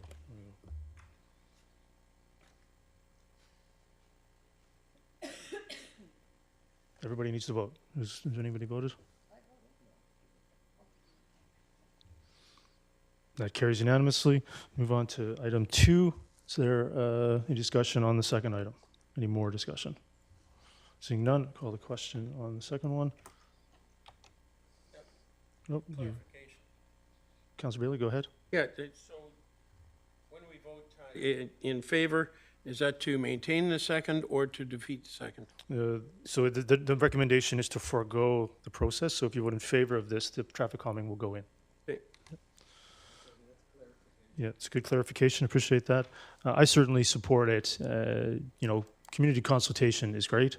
But in this case, I think it's time to get this done. I sat here for many years as a councillor, deeply frustrated at the lack of interest and desire to put traffic calming anywhere, and seeing this ballot process used as a way to prevent it.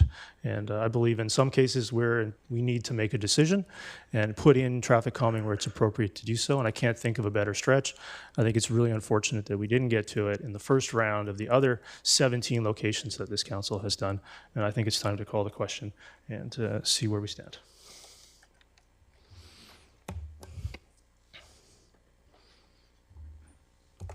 That carries with Councillor Kuntz. Councillor Martin's opposed. Addressing the township street parking challenges. Anybody wish to move that? Moved by Councillor Pratt, seconded by Councillor Rent. Councillor Pratt. Yeah, thank you, Your Worship. And I just wanted to say, out from the very beginning, I really do appreciate the time that went into this and the effort that went into this from staff. And obviously, it's a complicated issue that's got no real easy solution. So it is something, though, that I think all of us keep hearing across all neighborhoods in the township, not just Willoughby. So whether it's frustrations with people who are parking multiple vehicles on a street and preventing their neighbors from using even one spot, or people being able to not access their homes, their tenant homes, and the places that they live. I think something needs to be done, and so I know that there might be some amendments coming, but I do hope we can move forward on this and come up with some kind of solution, because it's our job to at least try. Yeah. And no other speakers. I do want to take another meeting for this to have a chance to meet with staff. So I'm going to move deferral to May 13th. Seconded by Councillor Bailey. Is there any discussion on that deferral? Seeing none, call the question on E11. Deferral carries unanimously. E12, capital request of shoreline cleanup of 88th Avenue and 252 Street. I'll move it. Seconded by Councillor Rent. Is there any discussion on this one? Seeing none, call the question on E12. That carries unanimously. Item E13, 204 Street from 73A Avenue to 72 Avenue. So rather than move anything and then have to amend it or change it, why don't we just take any discussion, given that there were multiple options in the report? Does anybody wish to comment? Councillor Van Popte, go ahead. Yeah, there's 5 options in the report. I would like us to consider option 4, but I think we should probably talk to the strata and make sure that they're okay with opening up that piece of driveway. It just gives them 2 access or egresses in and out of those complexes, which might help with the queuing on 72B. And that might be a good interim solution for now. The other options, I agree with staff, especially with the construction in that area. We will be redoing all of those roads again. And so the numbers that are there of 1.6 or 450, it's all going to be double that by the time we redo the roads after the construction. So if the strata complex is favorable to opening up a second egress out of their complex with us paying for it, I would like to move option 4. Okay, so I'll come back to you. Is there any other discussion maybe before I take that? No? So go ahead and move that. Do you want to move option 4? Option 4, which is the $40,000 option of opening up. So is there a second to that? Sorry. Seconded by Councillor Pratt. Is there any discussion on, go ahead if you wish to speak to it some more. Yeah, so I would like to move option 4, but with adding that the strata is consulted, and if they agree, that it proceed. If they do not agree, then we do not proceed. So Ms. Bauer, you have that moved. This is slightly different to add consultation. So that was seconded by Councillor Pratt. Councillor Pratt? Yeah, strata approval for construction assurance that the driveway would be required prior to works being. Yeah. Okay, sorry, Yeah, that's already so built it's in into there. option So, 4. Ms. Bauer, you have that? Yep. So is that it? Yep. Good, good. Councillor Martins? Yeah, just looking for some clarification then. So if the strata does not proceed, then what happens? Mr. Bracken? Presumably you'd have to come back to council or Correct, Your Worship. look at these options again. Technically, I guess one could argue it's at an end, but I believe we'd bring it back to council to see if there's any further direction. Yeah. Okay, thank you. Well. Any other, seeing no discussion, I'll call the question on that version of E13.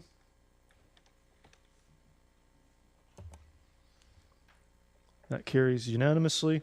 Item E14, capital request for Jericho Booster Pump Station. I'll move it, seconded by Councillor Bailey. Is there any discussion on that? Seeing none, call the question on E14. That carries unanimously. E15, capital request for 2024 TransLink funding. I'll move it, seconded by Councillor Pratt. Is there any discussion on E15? Seeing none, call the question on E15. Councillor Kunst?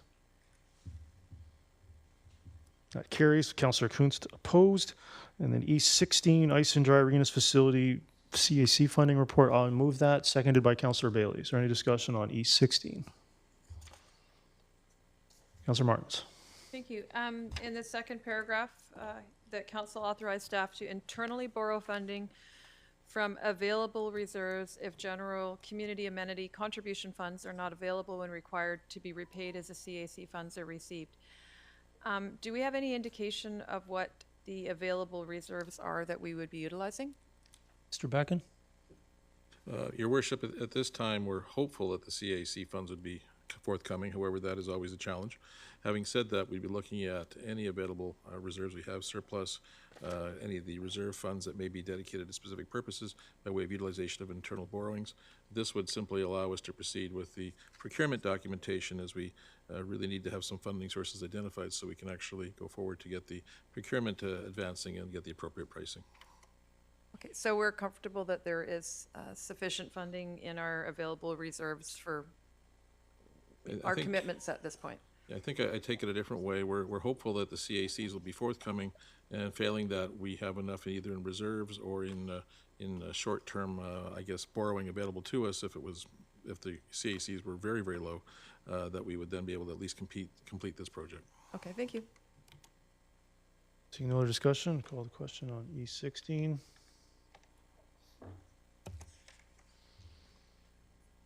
And that carries unanimously. Bylaws for first reading, Booth, Fernridge, and Rid neighborhood plans. Bylaw number 6007, 6008, 6009, 6010. Moved by Councillor Rint, seconded by Councillor Pratt. Is there any discussion on F1? Councillor Pratt. Yeah, I know that this is only first reading, but just want to kind of go over a couple things that I'm actually really pleased to see in the plan. I think there's definitely some room for improvement still, as with every plan that has ever been created, but overall, happy with this direction, especially with the school sites being actually identified. Long held belief that we should be actually identifying and letting people know where we are planning for the schools to go. Really pleased to see the protection of the wooded area next to No Booth Park. I think that's a great addition. It's a pretty neighborhood defining spot, so it'll keep Brookswood feeling like Brookswood. And overall, I'm pleased to see that the employment lands are now included in Brookswood. I think it's great that we'll be able to actually complete the community a little bit. People will be able to work closer to home, and it'll further justify TransLink hopefully making some investments into improved transit service in Brookswood. So do have some concerns, one of which is that I think the nature park near Horn Pit could be expanded, but that's a conversation for another time. And overall, hopefully we avoid some of the traffic congestion concerns we've had in Willoughby as a neighborhood grows, and hopefully some of the phasing the programs and processes that we're bringing in will help address that. Councillor Kunst? So I read that the neighborhood plans have been revised with no change to population, yet we're adding 5 new elementary, 2 middle, and 1 high school. Or is that just the same amount of schools that we had before, or we're not actually adding more with the new plans, are we? Mr. Becken? I'm going by memory. It's either the same or actually less than the previous plan. And the rationale is simply because of the additional units that could come on stream. We think that we can still average the, population growth over the entire area, and therefore see no significant change in that. That allows us to go with the original projections. And, okay, so I had one other question, that it looks like there's 10,000, the population is going to increase in the original Brookswood area, which is where we don't have sewer, where everything's on septic. So are we really going to see 10,000 new? So how do, just. Servicing requirements still have to be addressed, so that's something that has to be thought through. In part, the complexity of that is increased by the provincial determination that you can have up to 4 dwellings per lot. Rather than tackle that at this point, we think it's better to deal with the traditional expansion of Brookswood, and then as that does begin to develop, perhaps revisit that if the circumstances require. Okay, thanks. Councillor Ferguson?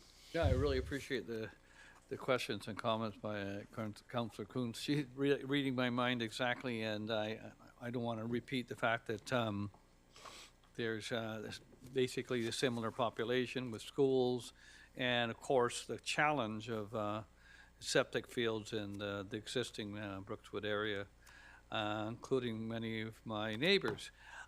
If I may, through the chair, want to thank staff for the time and effort they put in, because we've been going through this plan once this term already, and now we're going through it again. So they've certainly been very diligent on it. I guess my question would be, in conjunction with the servicing system we do have that goes all the way down to High Point, are the services and our infrastructure ready for the type of density we're looking at, including employment lands in the future, if I may? Yes, Your Worship. The actual, I guess we'll call it the trunk line, which in some parts is pressurized, in some parts is a gravity, was sized to be sufficient for the ultimate growth that was anticipated back then. As has been referenced previously, we're trying to maintain the same level of density or same population level. So the question will really become then, what are the costs going to be for the connections to the laterals that would be needed to actually reach the main trunk line? That's something that has to be borne by development or through, I guess, DWA, Development Works Agreement, or Latecomers Agreement as matters progress. But that's something we wouldn't really be finalizing until we had a sense of where there'd be development. So we'd be looking at subsequent agreements, servicing agreements, if you will, that would actually address the specifics. But at this point, it creates the framework to allow us to advance. Okay, just if I may throw a supplemental question, as we look at how we've had new development come in based on the old Brookswood Fernridge community plans looking along 208. So are they bringing in infrastructure, sewer and water, if I may? Developments that have been processed to date have primarily done so. There may have been some single subdivisions that may rely on septic, but if you're seeing subdivisions being put in place under the previous plan, it has been required to actually connect to the service. So you'd see some lines running, say, from 208 to, or well, it wouldn't be directly across to 200 that actually weaves its way through Old Brookswood. And there's still I'm not sure if it's latecomer or local improvement available as well for those that want to hook up to a sewer system, if I may. Yeah, local area service, as it's now called, is primarily used for existing properties that simply wish to connect. Mm-hmm. When you're seeing development, it's usually going to be done by way of a development works agreement where there's ratable sharing of the development, or by way of a local, I guess by way of a latecomers agreement where one developer will advance the services and seek recovery from other developers when they actually utilize the service. Yeah, thank you. That's true, and I do appreciate the work done by staff. Thank you, Mr. Mayor. Thank you. Councillor Martins? Thank you. Yeah, I'm excited to see this come back, and good work by staff in doing so in remarkably fast time. I noticed in the list of recommendations that we're authorizing staff to schedule a public open house prior to a required public hearing. And I think that is great. I think it is, I look forward to hearing from the public on what their feelings are about this plan. So we can make the best decisions here at the table. It's always important to have that feedback, so thank you. Councillor Bailey? I really like seeing the employment lands right in conjunction with the wetlands and the future nature park. Having lots of discussions with the people, they're really like liking seeing the way that Horn Pit is adapting towards a greater saving of the wetlands and possibly creating an environment where the employment down there could augment the natural systems down there, small businesses, environmentally friendly businesses, and that could create a very unique place. I would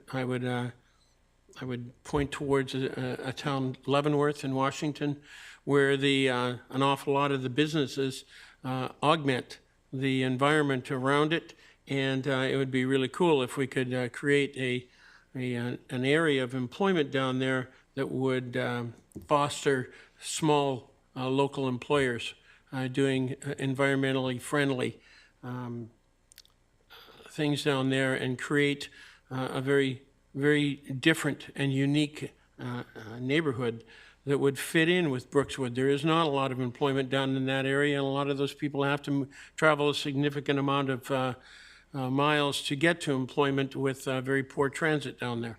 So I really like the fact that, one, the nature park has expanded since we first looked at it, and two, that the possibility of augmenting employment down there could really turn this into a unique destination place.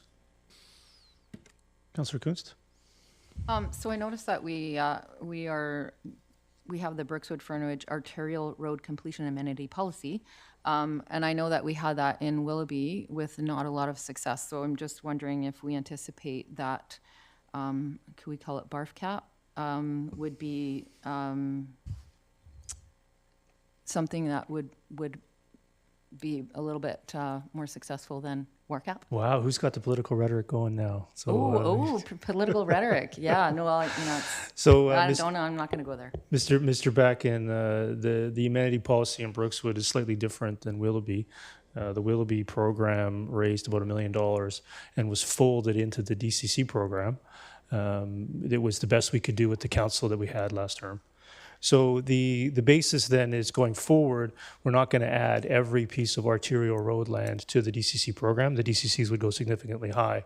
What we would do is, I think through this program, is start with collection of the underlying costs separate from the DCC program so that there's funding available to fill gaps rather than relying on borrowing. Maybe you want to give that some context, because in Willoughby, there was certain sections that are badly needed added to the DCC program, but adding the whole arterial road land program would be significantly expensive. That's correct, Your Worship. The challenge we faced in Willoughby was a lot of it doing the timing of the matter and the direction that we were going to be receiving in terms of how quickly we could proceed. So it was a bit of an apples and oranges comparison, but certainly is something we should be wary of in terms of going forward. I agree with your analysis that the challenge we're going to face in Brookswood is really the total amount of the DCCs. So as such, this the reference to the program would likely mean we would lean more towards developers to build sections of arterial road, at least at the onset, for the purpose of with their developments. Ultimately, it may be necessary to come back and fold some of those numbers into the DCCs, but it'll be much easier to proceed on the basis that we're out in front of this, and we'll get a much better chance to collect and recover monies, and then we can look at the gaps and see what the impact would be on the overall DCC bylaw. Yeah, so I would frame it as learning from the Willoughby experience and doing it differently so we don't repeat it, so that we're not faced with having to step in and finish roadways without cash on hand. So the sharing the burden throughout the neighborhood plans, not just for those that happen to own arterial frontage. And staff have also added a component where assemblies or the initial applications are going to require some portion of arterial roadway. So we don't have the situation in Willoughby where some of us perceived or saw that certain developers were avoiding providing arterial roads and only looking for development that didn't have that component, leaving that burden to somebody else. And I think it's appropriate to do things slightly differently, to have a different path in Brookswood. Work cap is not needed. It's here already in the adoption of the plan up front. And I'm assuming it'll be wildly successful, just like work cap was. Okay. Thank you. Councillor Pratt. Yeah, thank you, Your Worship. And in my last comments, I was remiss in not thanking staff for getting this to us in such a short timeline that the province gave us. to get it back. And I know that there was 1,001 different things that they had on the go. And I do appreciate that they seem to be working within legislation and not trying to subvert it like I've seen in other municipalities so far with their updates. So I appreciate staff doing that for us. Yeah, so seeing no other speakers, I just wanted to highlight that this is first reading and only first reading, and be hopeful that the open house will occur prior to second reading. Council will have a chance to take open house input and make some changes that would then go for a formal public hearing. Similar process to what we've been doing this term versus previous processes. And I really do see it as a first draft, open to a number of amendments after feedback from the public. It's challenging to be going backwards in terms of economics of land development, making lots larger. But we're in a situation as a community that creating 3,000 or 4,000 square foot single family lots with a secondary suite is no longer permitted by the provincial government. And so what we had and what we had proposed in the previous iteration of the Brookswood plans is no longer available. And if there's those that are in the community that are criticizing these plans, please send us your concrete, specific suggestions on what to change. Simply saying they're bad is not helpful. Doesn't accomplish making the community better. And so we are open to good suggestions to help address the core concern of how do you provide a greater quantity of housing in a set known density projection, which isn't 50 to 100,000, because then how do you plan for parks? How do you plan for schools? And embedded in this plan is a certain assumption of how many fourplexes will be built, which may or may not be the case. So this is something I think to think about and engage on over the next 6 weeks to 2 months while we get through this process. And I want to thank staff for continuously working on Brookswood, Fernridge, and Booth, Fernridge, and Rynn. So what took previous administrations 10 years to do the plan once, we're going to end up doing it twice in 2 years. And it's certainly not where we want it to be. We want it to be, I think, free to be a local government, to plan our communities and build housing in a way that makes sense. And however, the provincial government has taken that away from us in part. And so we have to manage this process as best we can. And I think we'll be seeing some amendments here as we gather feedback from those that are critical and those that have some concrete positive suggestions and want to help us make the plans better rather than just criticize. So with that, I'll call the question on F1, first reading. That carries unanimously. Yes, you would like, it's 2 hours. Councillor Ferguson, I'm ahead of you. We'll call 5-minute recess and return to G1 at 3:35.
Okay, Ms. Bauer, we'll get back underway. Great. Bylaws for first and second reading. Family-friendly policy exemptions, bylaw number 6015. I'll move it. Is there a seconder to that? Seconded by Councillor Bailey. Is there any discussion on G1? Seeing none, call the question on G1.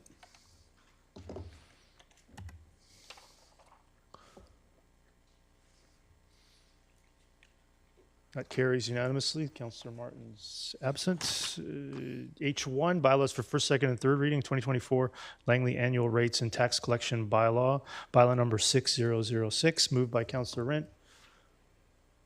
Seconded by Councillor Ferguson. Is there any discussion on H1? Seeing none, call the question on H1. That carries unanimously. Councillor Martin's absent. H2, Strategic Land Loan Authorization Bylaw, Alternative Approval Process, bylaw number 6011. I'll move it. Seconded by Councillor Rent. Is there any discussion on H2? Councillor Kunst. So the strategic land, okay, so is this land that we are anticipating to purchase, or is this land that I'm just wondering about this large amount? Mr. Bracken? Your worship, going by memory, I believe it includes a modest number of properties we already have under contract or acquired, but primarily it's looking forward-looking, I think, to future land acquisitions that may be necessary. This is intended to really replenish anything that's been borrowed from the land reserve or from equivalent reserves, I should say, that may need to be processed by restoring those reserves, but as well giving a bit of flexibility to go forward. Okay, so without, I guess I need a little more information, I suppose, but I probably won't be supporting this at this time, so just wanted to. Okay, call the question on H2.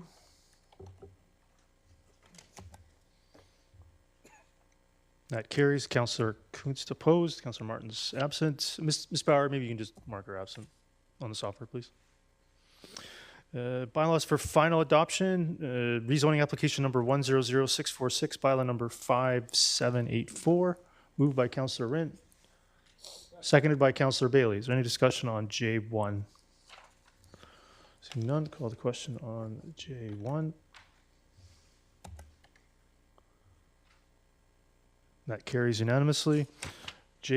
No, there's no J2. K1, potential upgrades to Fraser River Presentation Theatre. There's a recommendation to have two funding sources over two budgets with a reduced amount. I'll move that, seconded by Councillor Rint. Is there any discussion on the recommended motion for K1? Seeing none, call the question on K1.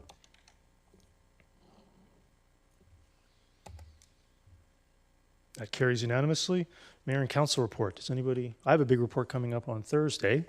You may have heard of it. It's called the State of the Union now, apparently. But does anybody have any other mayor or council report that they wish to make? Councillor Bailey, go ahead. Yeah, I just really want to thank council for, in my absence the last few days, that they officially recognized April 28th Day of Mourning for Dead and Injured Workers. First one I've missed in probably a couple decades. And when I was watching from afar and doing my own ceremony on the ship, I really want to thank the township for taking this important step as more and more 181 workers died last year, let alone the incredible amount of injuries. So thank you very much for recognizing this important day.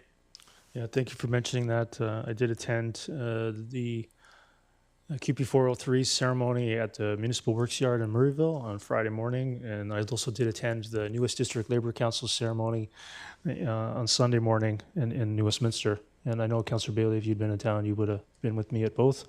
And I was there and certainly appreciated the words of Mayor Johnstone and Janet Andrews and others, speaking very clearly about the need for worker safety, and things still need to change in many aspects of construction and other work safe areas throughout the province of British Columbia, and some pretty key words about the consequences of some of those calling for deregulation and other things that I think needs a good, sober second thought in regards to worker safety.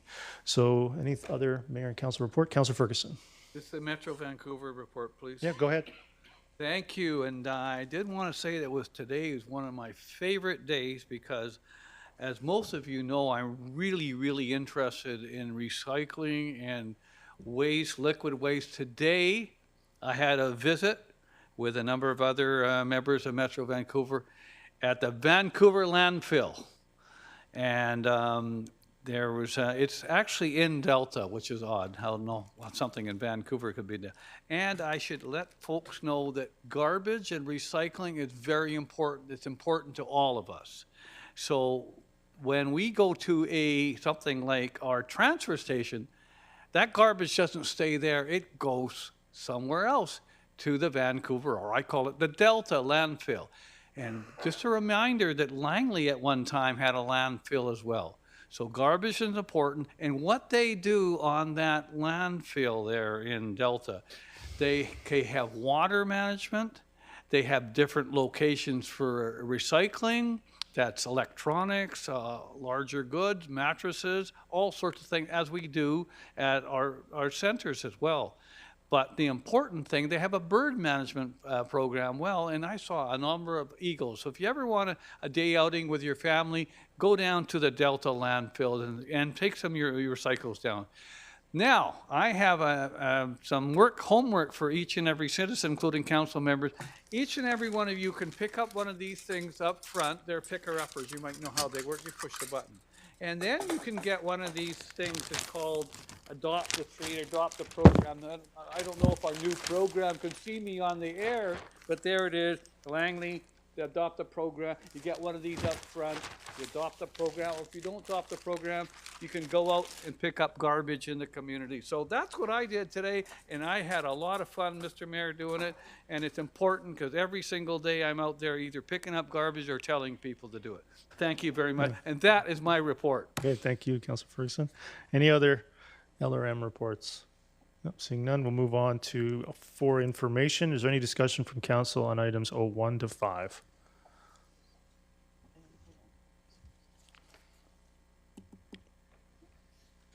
Okay, seeing none, we'll move on to. Your Worship, did you wish to have a presentation from Metro Vancouver? That's number 5. I so move that we have a presentation from Metro Vancouver. Mr. Paul Henderson, if I may. Is there a seconder? Seconded by Councilor Pratt. Is there any discussion on granting their request for a presentation? Seeing none, call the question on 05.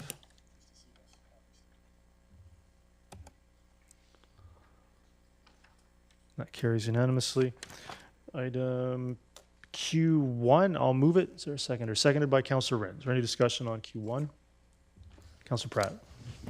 Yeah, thank you, Worship. I know that it specifies in the first paragraph of the therefore clauses, urban non-ALR lands. Just curious through yourself to either staff or yourself, some of those lands might abut ALR.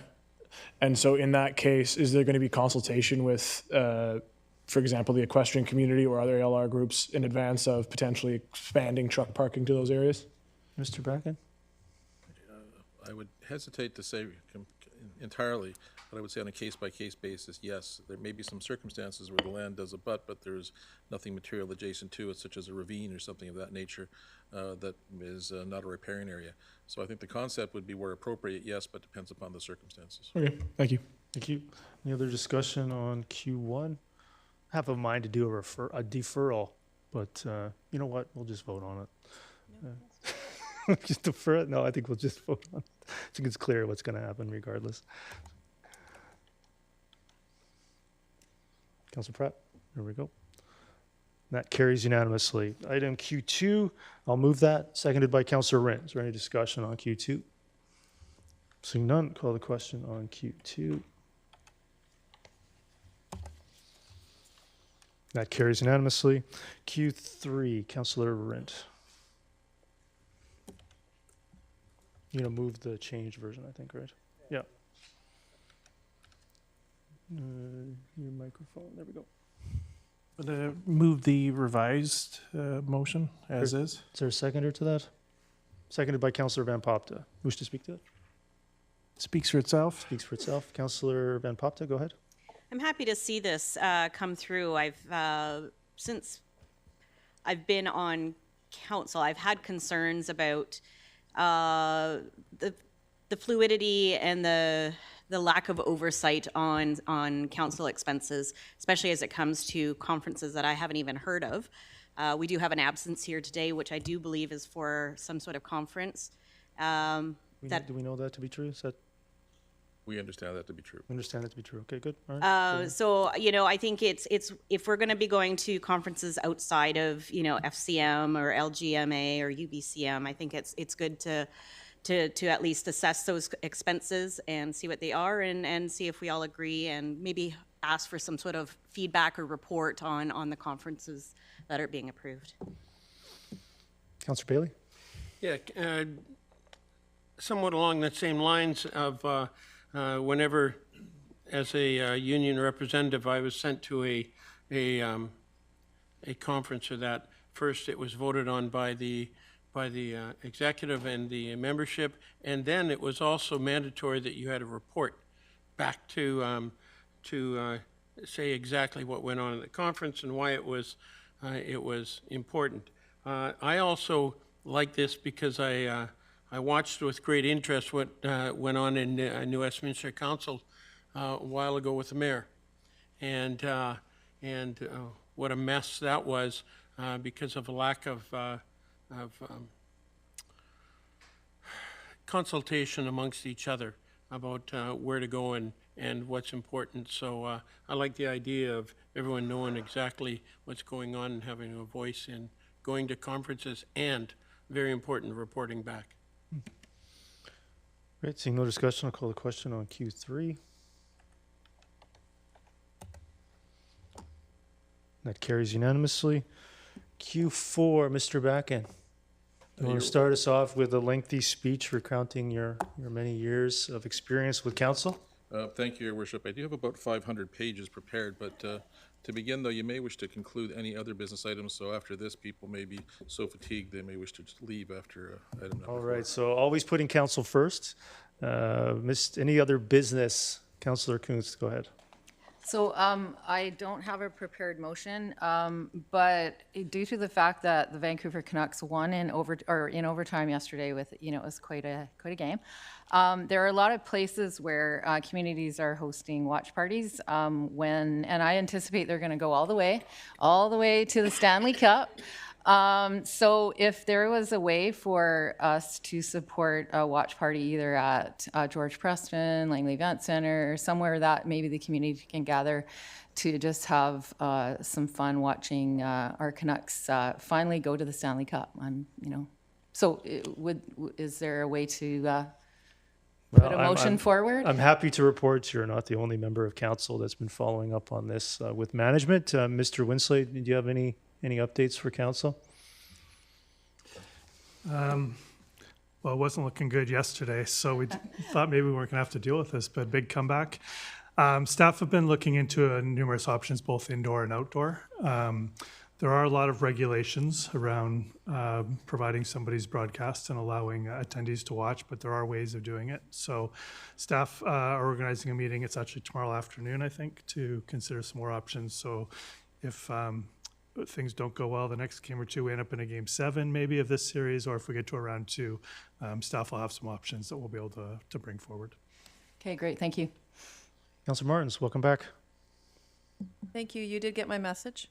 I didn't get any message, but go ahead. I did text you. Go ahead. My apologies for having to step out. Had to deal with the personal emergency. No doubt.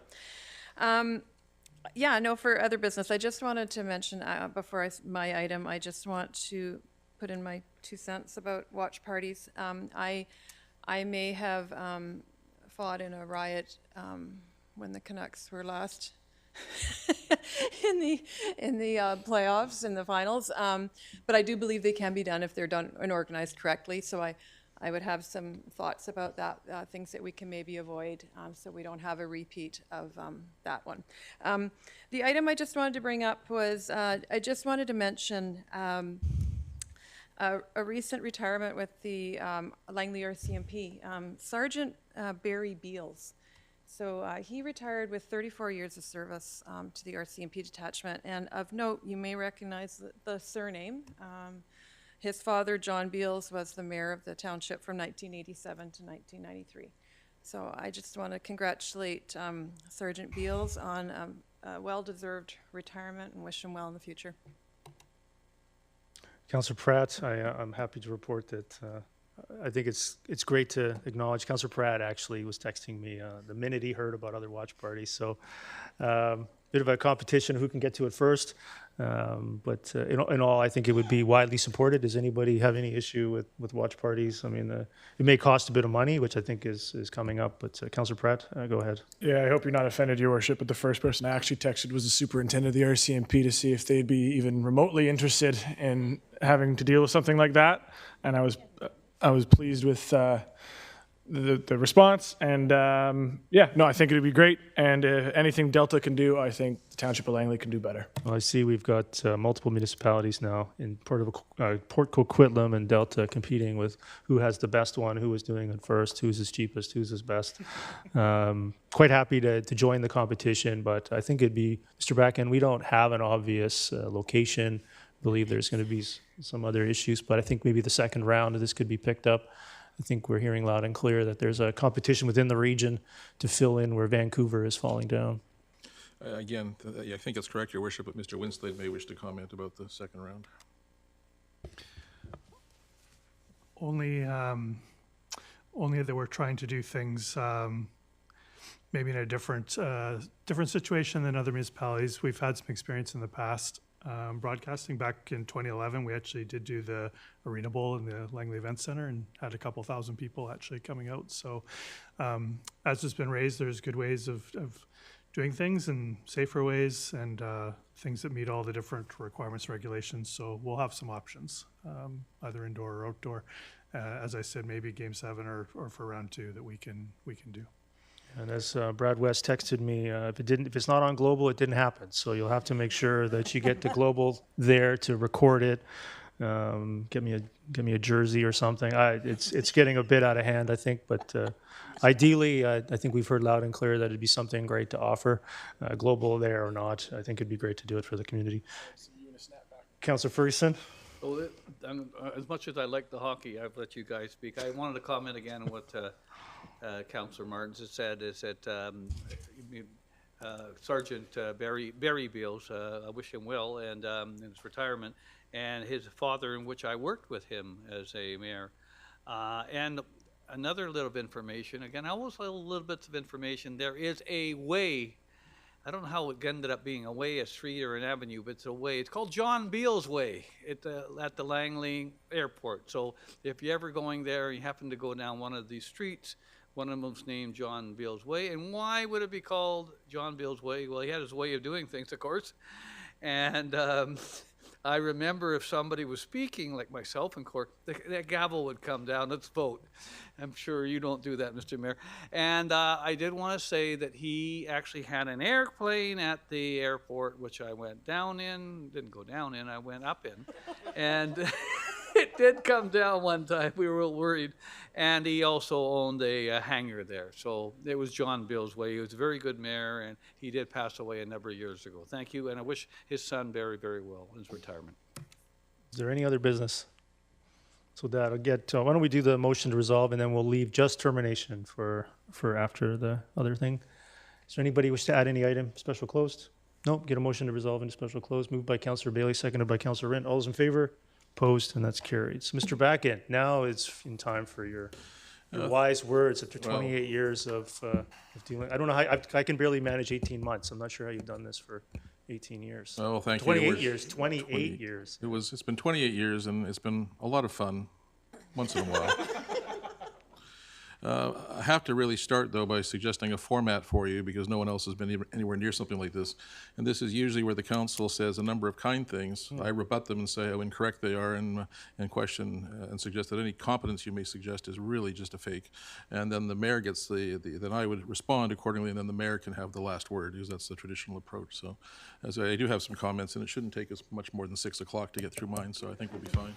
Why don't we give you the last word this time? Does anybody on council wish to say anything? Nope, good for me. Okay.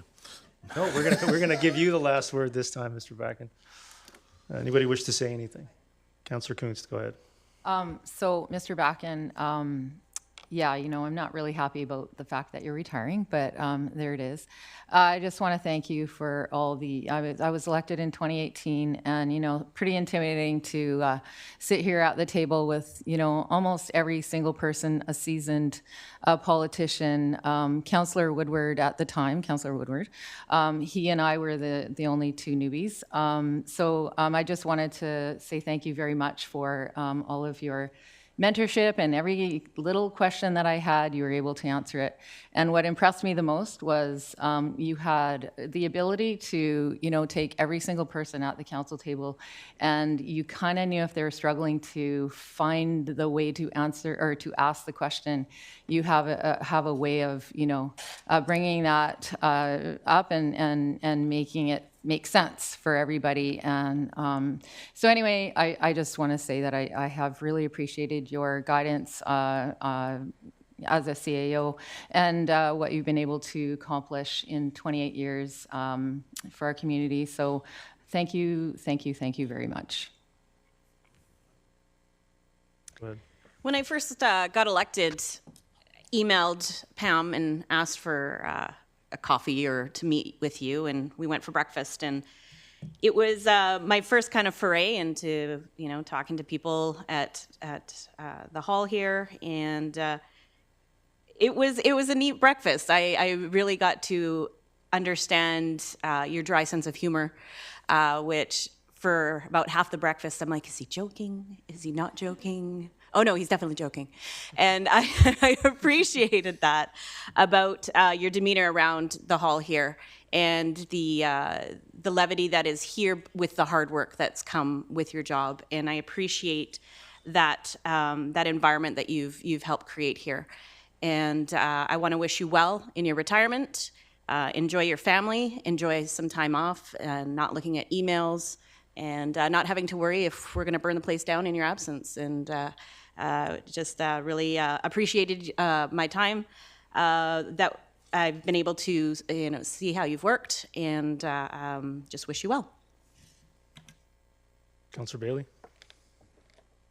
As a first-time councillor, someone who's been in the political arena but not in this arena for a long time, getting someone to show me the differences between the provincial way of doing things and the municipal. I really appreciate the open door. When I saw the door open, I knew I could walk in, ask stupid questions, and usually get a non-sarcastic remark back.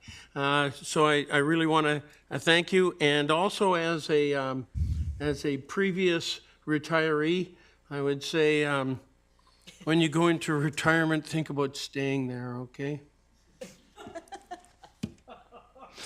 Councillor Pratt.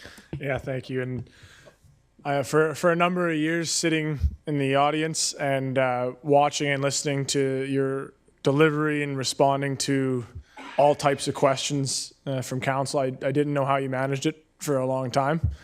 And now sitting here, I especially still don't know how you managed it for as long as you did.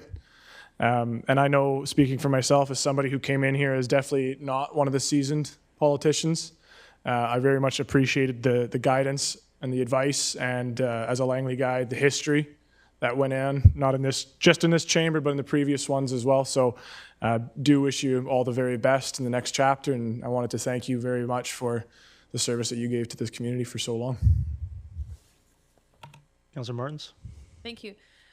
And sorry, I didn't think I got choked up.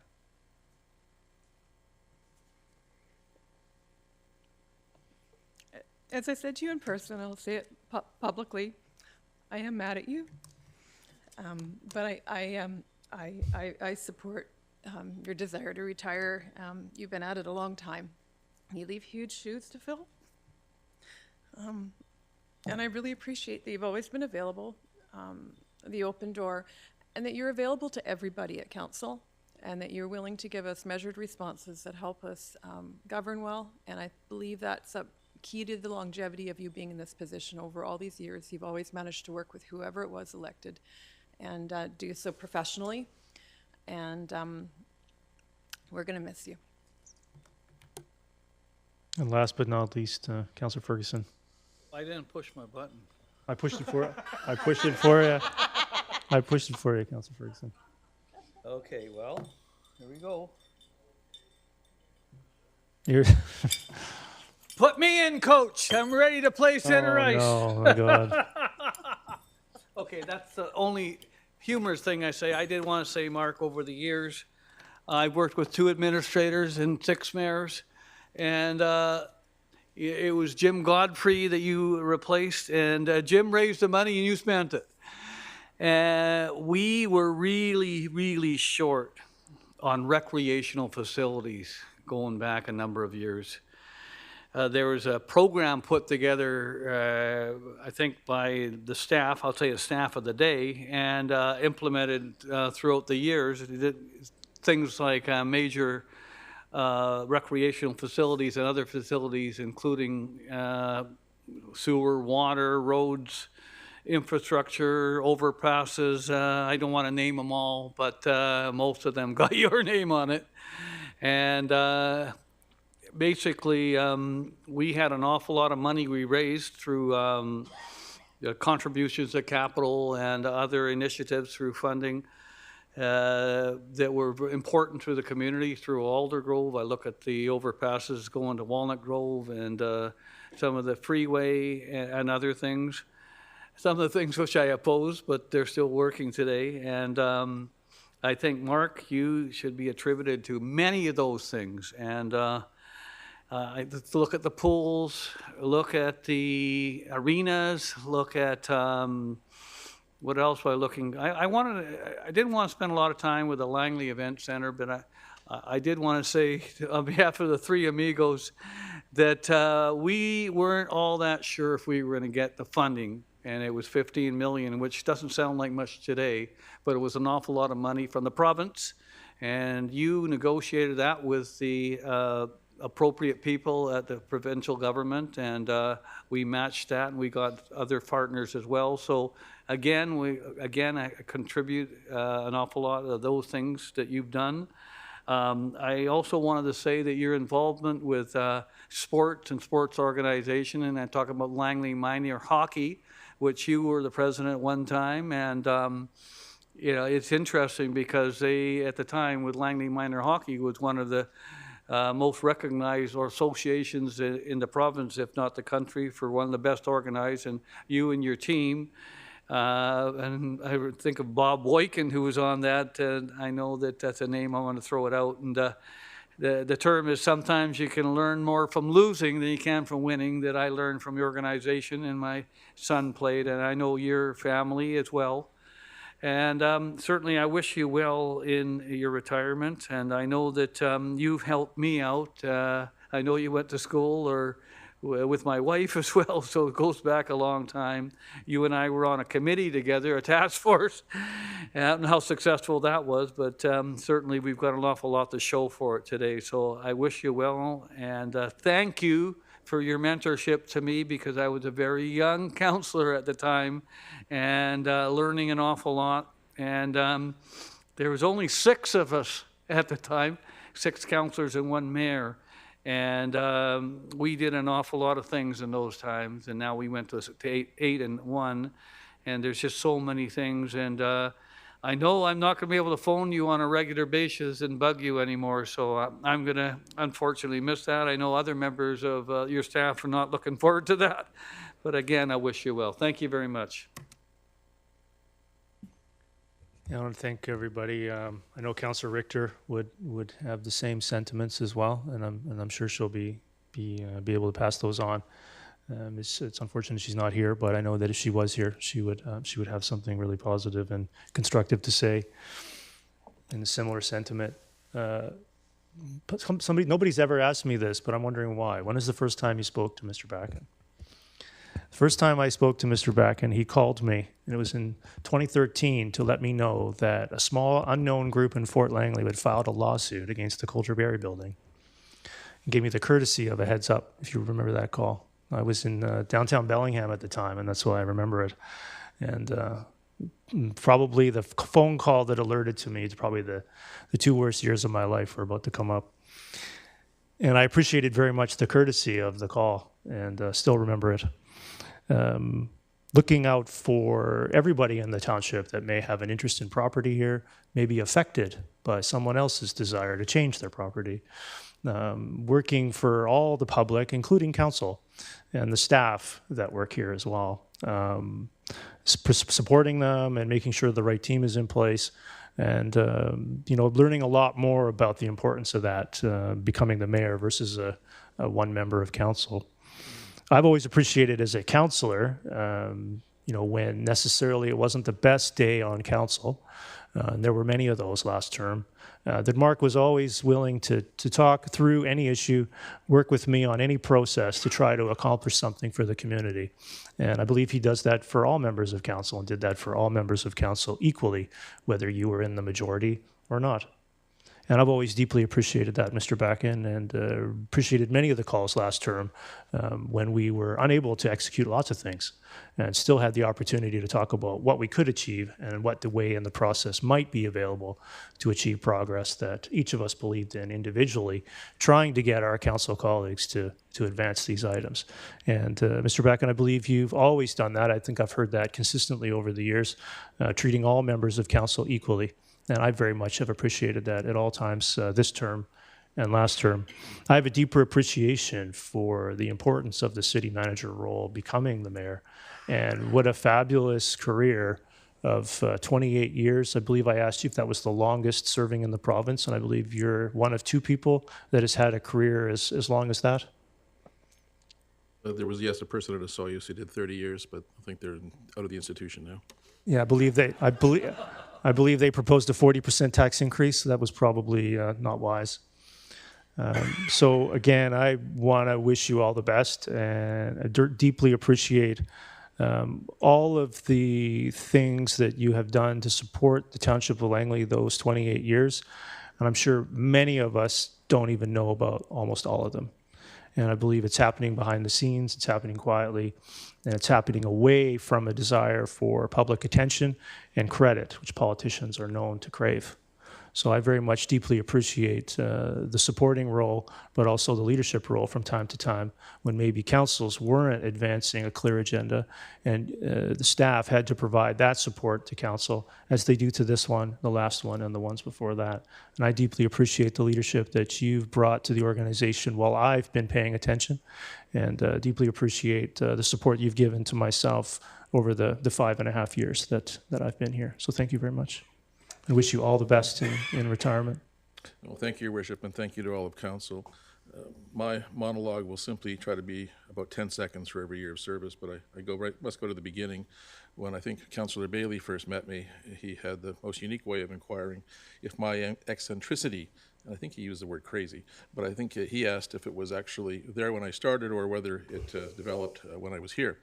And I guess I never really answered that, and I think I'd have to answer by saying it's a bit like a weeping willow. You plant it, and over the years it just grows and grows and grows. And I think that's what happened to me. So you can be the judge of whether or not I have been successful or not, but it's certainly been a great journey, an interesting challenge, and something that I will always treasure.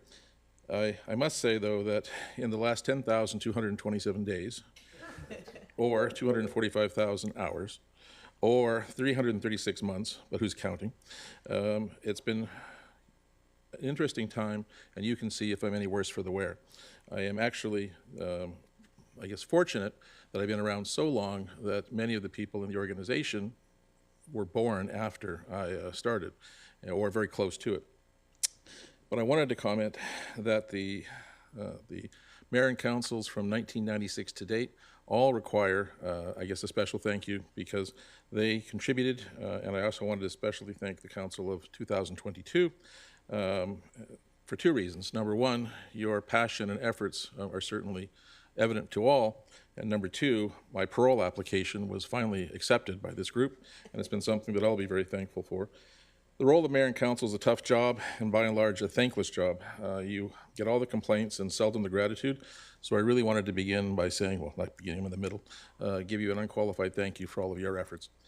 What we have here is a group of people, both in staff, in council, and in the public, that really have a tremendous passion for the community, and it's something that I think we're all proud to build on and contribute to. And I think in many ways, we've actually laid the foundation for future councils to continue to take up that challenge and go forward and do something really special. So to all parties, I'd just like to say, well done. I think finally, though, I really wanted to deal with my last piece of policy advice. And it's something that I've really been concerned about. You see, there's been some suggestion of naming public infrastructure after employees when they move on. And while I appreciate the significant contribution or suggestion that has been made, I really wanted to come back to the principle that you really are intended to have award those posthumously. And while I respect Council's suggestion that this piece of infrastructure on the screen before you was the appropriate thing for naming, I think it's something we should leave to a later day. And I think that the mayor should rule that consideration out of order. Thank you. Where's that? Yeah.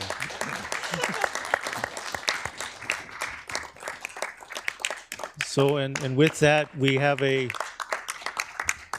got a small plaque to present to you as well.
So with that, get a motion to terminate.